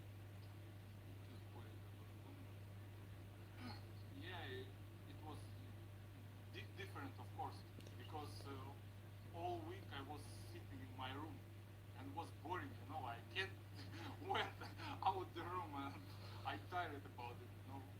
And I see how attention this fight, how much attention. And Dimitri, you had it first despite being the champion, and then Canelo had this fancy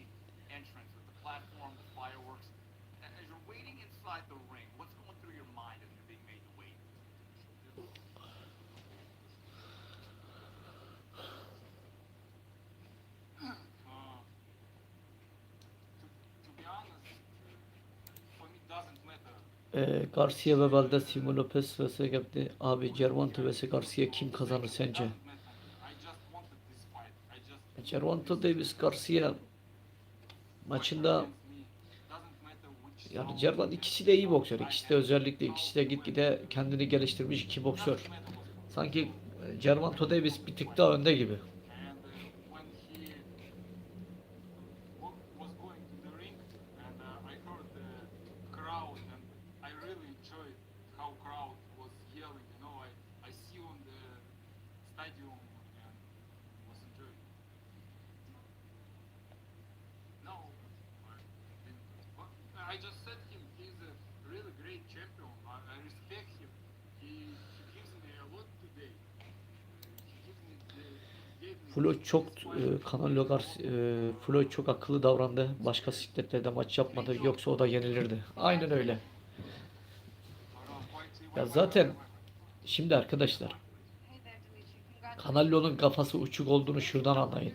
İşte gidiyor diyor ki Usyk'le diyor bana bisiklette maç ayarlı ağır siklet bir isimle onunla maç yapacağım diyor. Onu yenebileceğine inanıyor.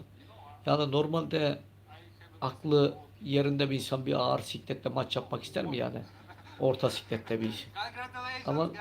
ne yapıyor?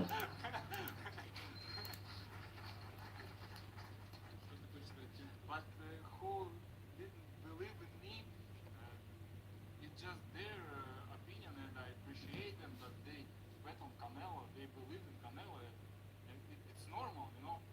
It's normal, it's no problem. Dmitry, congrats first. Edön tutuşmuş yalnız. Edön içini yiyor. Edön sıkıntıda. Yani To be honest, no. To be honest, no. I just beat a guy who wanted my belt in my mind, you know, today.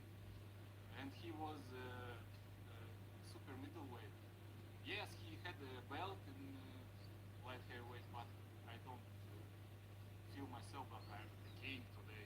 No, I just beat Canelo. I just better than him today. And the second question is, boxing-wise, what you do different in that rematch? To be honest, I don't know. You know, I don't have very much yet. I don't know what I will eat today or what I will do tomorrow. Dimitri, arkadaşlar rövanş maçı ile ilgili soruyorlar. Şu an diyor bilmiyorum diyor. Dimitri Pivol. Yarın olsun diyor bakacağız diyor. Büyük bir ihtimal bence rövanş yapmasa daha iyi olacak Dimitri Pivol için. Golovkin seviniyordum lan ben bu pakatlarım diye. Aynen. Şey derdir ki gene de Golovkin. Ulan der benim der benle çıktığında ölümüne boks yapıyor der. Ondan sonra şunun yaptığı rezil boksa bak der. 113. Maybe Gene de Golovkin. I lost today, but I feel I won, you know. But I expect that it's everything against me today. Even Eddie, he's congratulating me, smiling. He's happy for me, but not too much happy for me, you know. yeah, right. Ya bu gerçekten bu Dimitri Pivol çok sempatik bir isim. Diyor ki ne zaman diyor ki rematch, rövanş maçı diyor. Dön diyor yüzüme gülüyor diyor. I think that, Canelo against Dimitri Bivol 2 is probably the biggest fight in boxing. Dedik abi deme Pivol tehlikeli diye. Canelo and Hasan Kocaman dedin dediğin oldu. Bak yani Dimitri Pivol yendi. Golovkin seviniyordu. Dediğin oldu ama yani boksta great champions to test himself. And tonight it was maybe a bridge too far against a great light heavyweight world champion. But I'm sure he'll be here soon. But knowing Sal, I would think he would only want one fight, which is the rematch with Dimitri Bivol. Haşim Rahman dün açıklama yaptı. Canelo Usyk ile karşılaşması muhtemel Canelo kazanıyor. Dimitri, Muhtemelen Canelo kazanır dedi. İyi saçmalamış. Bir ay boyunca her gün maç yapsalar her gün Canelo'yu döver. Çok saçmalamış. Serhat Koca bence de aynı şekilde. I'm a pretty good light heavyweight too myself, and no one's really talking about me.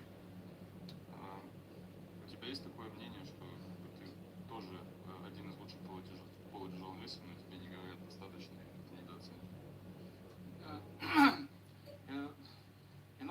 for me enough that I have a belt. I know I am the one of the best. Even nobody told me this, you know, and I don't feel I am the best light heavyweight division. I don't feel it because I don't have all belts.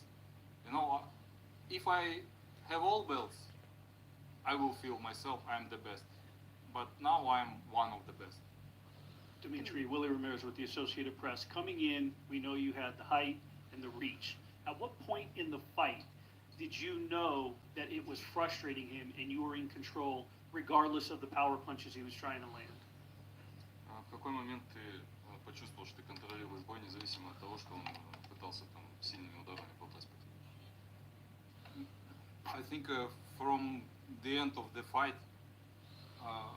I see him, I see his punches, what he wanna do. Canelo hafif ağır siklet adamı değil bence süper ortada olur. From the beginning, from the beginning of the fight, yeah. Dimitri, can you describe what happened in the fifth round when you had Canelo against the ropes and he did a gesture to you and you respond? Can you describe that? And also, who do you dedicate this fight to? In the sixth round, can you repeat, please? In the fifth round, there was a big sequence when Dimitri had Canelo on the ropes. Got it. Можешь описать, когда в пятом раунде, когда он был на канатах, у тебя была хорошая серия попаданий? To be honest, I don't remember this moment. Just I just beat him when I see I can catch them. When I see I can't catch him and I don't have a you know power for this, I didn't punch. Dimitri. Кому посвящаешь эту победу? This victory for all people who from small city and who wanna achieve a lot. Вот эта победа для всех вот людей. I wanna dedicate to all those people because и кто просто чем-то занимается и верит в себя. Вот эта вот победа посвящается. To all the people that are doing something, whatever they're doing, and they want to Yok, achieve Golovkin something. Canelo maçı gelir de büyük bir ihtimal Canelo Edion rövanşı mutlaka yapacaktır. Dimitri Pivol'u ikna etmeye çalışacaklardır rövanş için. Rövanş olacaktır. My family in Russia now, and I didn't spoke to them yet, and my wife didn't watch my fights, and my mother didn't watch my fights. I don't wanna ever, you know, I don't wanna see them my fights. After fight, no problem. See, but during the fight they don't watch my fights. All women in my family no watching fight. But do they know you've won? Are they aware you've won the fight? Do they know? Of course, they know. They know now. Okay. How soon would you be ready for another fight? Whoever it is, how long do you think it will? How many months do you think you'll be on? Кто бы это ни был. Bence Golovkin ve Canelo maçı olur bu şartlarda bile. I don't know yet. I need to rest couple weeks maybe. Then we will talk with my manager. Those scorecards are atrocious. We're going to talk after the press conference. Üstad, This rövanş is live. maddesi var Canelo's mıymış gonna be at acaba next week. sözleşmede? If he shows up. If he shows up. Zaten şey yapıyor. Dimitri Pivol diyor ki Edior'una, sen diyor ne zaman maç yüzüme gülüyorsun diyor, gülümsüyorsun diyor. Yani büyük bir ihtimal Edior rövanş maçını ayarlayacak.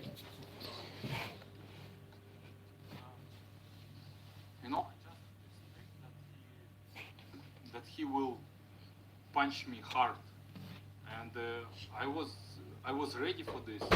I tried to give him to do this, not for my hand, for my arms. I tried to block myself, and then I tried to give him back when he tired. You know,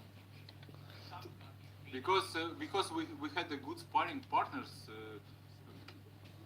similar work like Canelo. My bad. I didn't know I was muted. My bad. We'll talk in a minute after the press conference. This is live.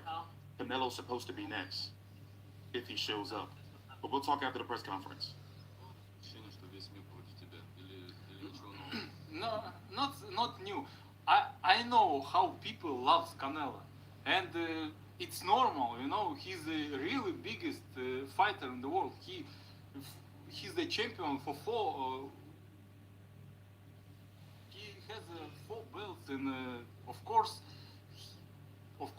all people on his side, and no problem for me. Dimitri, back here. Congratulations on the big win right here. Maestro over here. Here is the scorecard. Congratulations on the big win. Vadim, you as well. You just spoke about how everyone was on Canelo's side. You were the champion defending the light heavyweight championship of the world. You were announced second. You were announced first. Your ring walk was first. Your national anthem wasn't played. I noticed that as well. They played the U.S. anthem and the Mexican anthem. They didn't play the Russian anthem. Was any of that Aslında motivation going into this bu fight? maç Getting the respect Canelo için iyi of a oldu. champion defending his title. Neden iyi oldu? Bu maç Canelo Alvarez'i tetikleyecektir. Bu yenilgiyi alması bir anda şunu anlayacak yani. Boksta bir maçta varken bir maçta yoksun. Yani bir maçta herkes etrafındayken bir maç kaybettiğinde etrafında kimseyi bulamayabilirsin. Boks böyle bir spor. O yüzden On the posters, no problem. The rules not for him. No problem. Just give me the fight. I agree. You don't. No problem for me. I'm really happy that I had the fight. It's. I'm really happy. Thank you, Eddie, for this fight, and thank you everyone who made this fight. I told him that I could fight Eddie and try to get him to walk second, and Mitch was like, I don't really care if I'm gonna walk first or second. Guys, one more question for the champion. Hey, champ.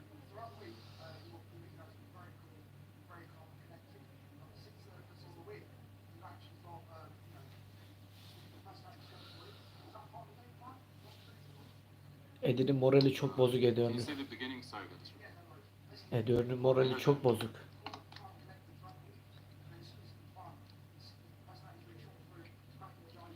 Herkes terse düşürdü Dimitri Pivol. Ты был очень сконцентрирован, потом ты больше был расслаблен, где-то шутил и так далее. Эта часть была плана в течение недели. You know, I just tired to be serious, maybe. No, too much serious things in my head. And Hey, champ. Big Mill. Last one, guys. Boxing Nation. Just one question. With Canelo's power, were you able to feel his power? Did it feel like light heavyweight power to you? And at any time did you feel as though he hurt you in the fight? yeah, of course, I felt his power. He has a really good power. But you know, he has a good speed, good power, good sense. But you know, some people born with the power. Типа прирожденная сила есть какая-то, да? Там? It's power that comes from when you were born, from birth. Now Canelo's up next. I don't have this power, которая типа прирожденная, да? Я могу ударить сильно, когда типа сосредоточусь и захочу. I don't have that type of power. I can throw a power punch if I want to do it. If I actually want to put the power into my punch, I can do it intentionally. Но некоторые люди есть, которые просто руки бросают, но они очень жесткие такие, у них кулаки, прям у них прям есть природная сила. And some other boxers, they have power in every punch. They can just throw a punch and it's already powerful. И у Канело я не почувствовал, что у него есть природная сила именно для этого веса. Как бы он прям старался зарядить, то есть он прям старался вложиться в каждый удар. То есть это не природная сила, это та, которую он ее сам создает. And to be honest, I didn't feel that he, as a light heavyweight, had that type of power from birth where he just throws a punch and it hurts. I felt like he was just putting everything he can in every punch, and he was just trying to make it powerful. All right, thank you, guys. Dimitri. One more. Go on, Dan, very quickly. Congratulations, Dimitri. My question, you addressed already the fact that you needed to win the 12th round, or else it would have been a draw. I wanted to know your point of view about the fact that all three judges had it 4-0 in favor of Canelo after the 4th round, which puts you in, obviously, a very big deficit, seemingly unnecessarily. Ты сказал, что 12-й раунд, может быть, был решающим. Но я не сказал, что сказал 12, все 12 раундов. Я сказал. Ну, короче, ты 4 раунда. I don't remember that I said that I have to win all 12 rounds to be draw. Первые 4 раунда отдавали ему. А. Тебя это удивляет? Тебя это как-то настораживает? So now I'm happy that I won. You know, doesn't matter. 5 round him or 4, I won.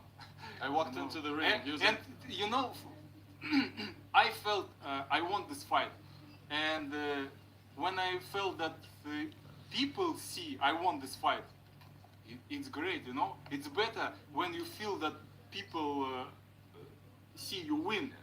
Even the judge gives you victory, and people doesn't agree with this. You know, I try to be win for people, not for George. Ladies and gentlemen, Judge, Dimitri for judge.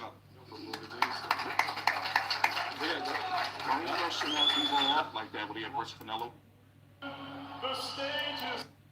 Abi dediğim oldu.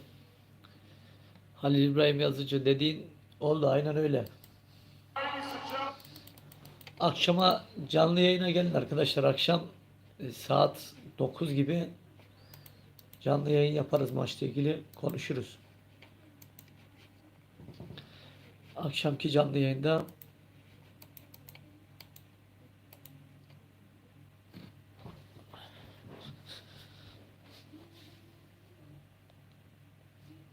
son soruları alalım. Akşam canlı yayında görüşürüz.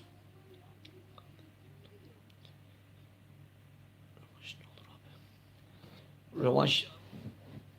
Bakın arkadaşlar, ben boksla ilgili bir şey söylerken bana kızan arkadaşlar oluyor. Ama boksta var olan gerçekleri söylüyorum. Bak ne dedim? Dimitri Bivol da kazanabilir. Kazanırsa da ben hiç şaşırmam. Boksta dedim bunlar var. Yani Canelo Alvarez'in performansı belirleyecek. Kötü bir performansa gelir kaybeder. Yani bu var. Var olan gerçeği söylüyorum. Bak işte çıkıyor yani. Bu var. Ben buna da dedim Dimitri Bivol kazanırsa şaşırmam. Ben yine şaşırmıyorum. Niye? Çünkü şu şekilde. Mesela Canelo Alvarez normal boksunu yapsaydı 4-5-6'dan sonra Dimitri Bivol'u kontrol altına alır. Ondan sonra kazanmasını bilirdi. Ama ne oldu? Performansı kötüydü. Kendi kontrol altına alamadı. Dimitri Bivol'un performansı iyiydi. Canelo Alvarez'in her yumruğuna cevap verdi. Mücadele etti, savaştı, iyi kitlendi, konsantreydi, almak istedi. Bu maçı aldı. Yani boksta var olan gerçekler bunlar. Ben bunları söylemekten hiçbir zaman vazgeçmeyeceğim. Neyse onu söyleyeceğim. Bana kızan arkadaşlar olacaktır. Belki hocam niye boksör hakkında böyle diyorsun, işte kesin kazanır diyeceksiniz. Ama ne diyorum? Her video yaptığım her videoda konuştuğum her maçla ilgili ne diyorum? 12 round içerisinde her şey olabilir. Boks mucizelerle dolu. Yani sürprizlerle dolu. 12 round bitmeden hiçbir şey belli olmaz. Son saniyede bile maç kaybeden, son 5 saniyede maç kaybeden boksör gördük aldığı bir yumrukla. Yani o yüzden ben normal görüyorum her şeyi boksta. Canelo aşırı güven ve kibirine yenildi galiba. Dediğin gibi çok kötü dövüştü. Bakalım halen Usyk istiyor mu? Ya Usyk istese ne olacak? Yani Usyk perişan eder. Bu boksu Usyk Canelo Alvarez'i perişan eder yani. Şu boksta karşısına gelsin Usyk'in, Alexander Usyk'in, Joshua'nın karşısındaki Usyk'in performansı olsun. Canelo Alvarez'i Usyk perişan eder yani. Olur mu ya? Şu boksta sen Alexander Usyk'le dövüşeceksin. Fizik üstünlüğü var. Teknik, daha güçlü yumruklara sahip. Yani Dimitri Bivol'dan çok çok güçlü vuruyor. Dimitri Bivol'dan çok çok yetenekli, teknik Alexander Usyk.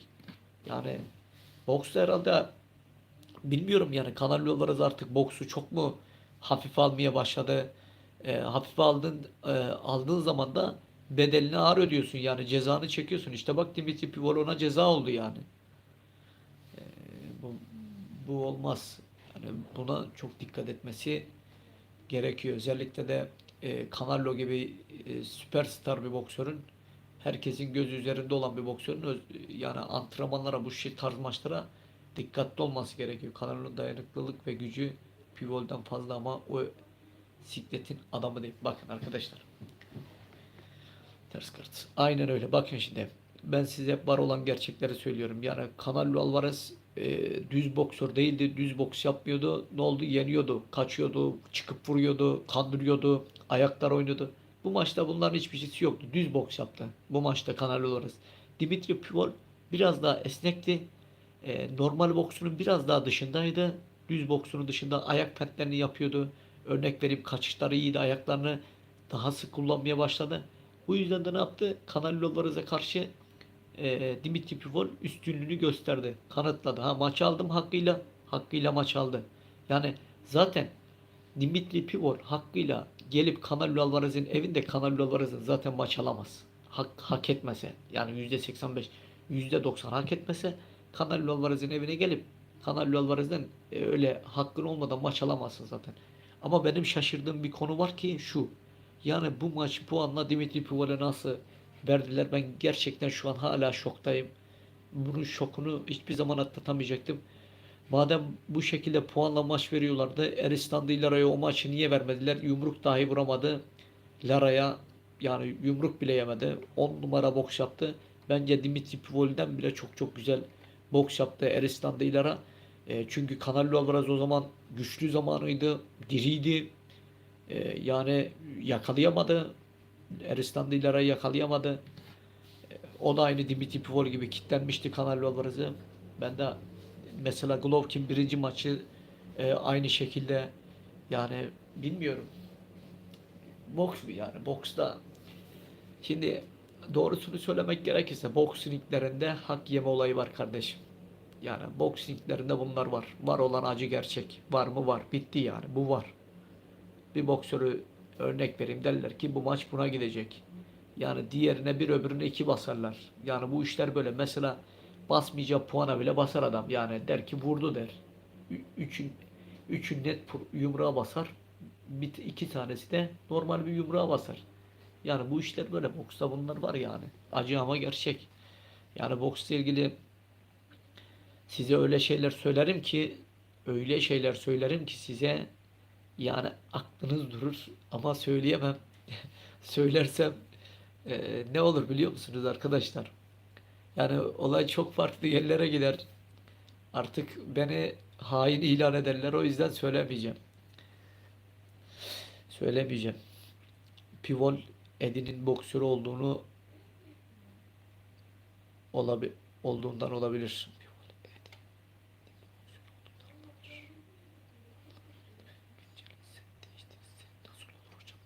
Boksta puanlama yöntemi güncellese değişse nasıl olur hocam? Aslında taraftarların eline verseler şeyleri, puanlama şeylerini, en fazla basılan yumruğu mesela puan olarak geçse daha güzel olur bence. Yani bir adalet olur. Arkadaşlar,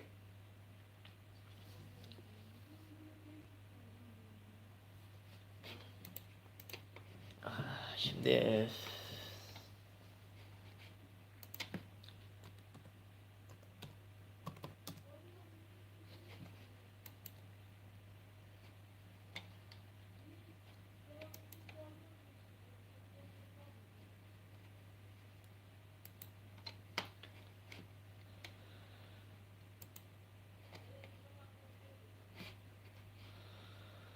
Canelo Pival'den güçlüymüş.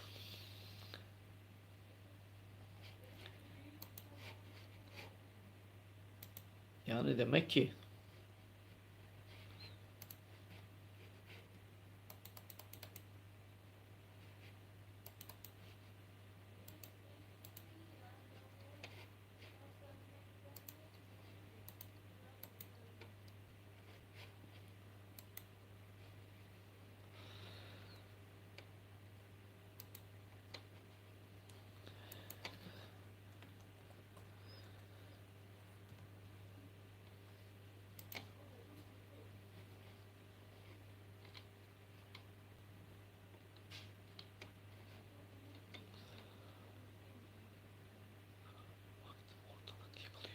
aynen ortalık yıkıldı. Mete Dağdüllü, yani Dimitri Pivol Canelo Alvarez'i yendi. Ortalık karıştı, sen yoksun hala. Yani neredesin sen?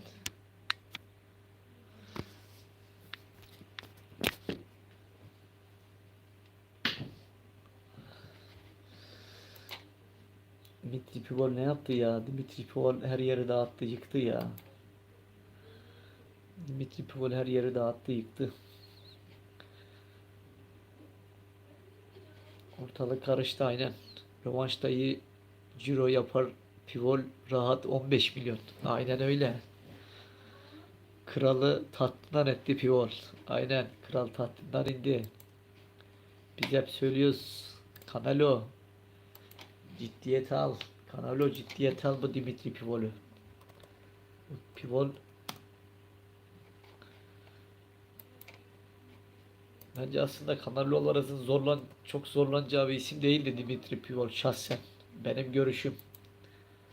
Ama çalışmadığın zaman kaybediyorsun. Ne yazık ki. Canelo Alvarez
Canelo 55 Pivol de 80 almıştır.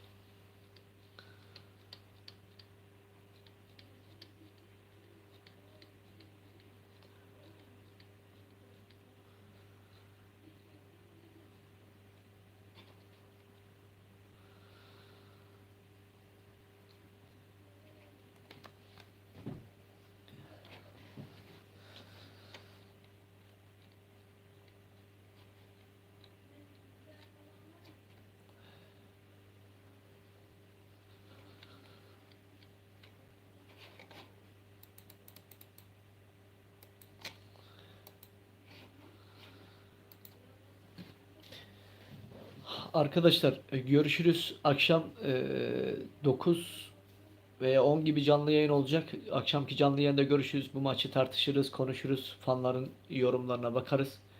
Şimdi ben bir kahvaltı yapmadım. Bir kahvaltı yapayım. Akşama kendimi hazırlayayım.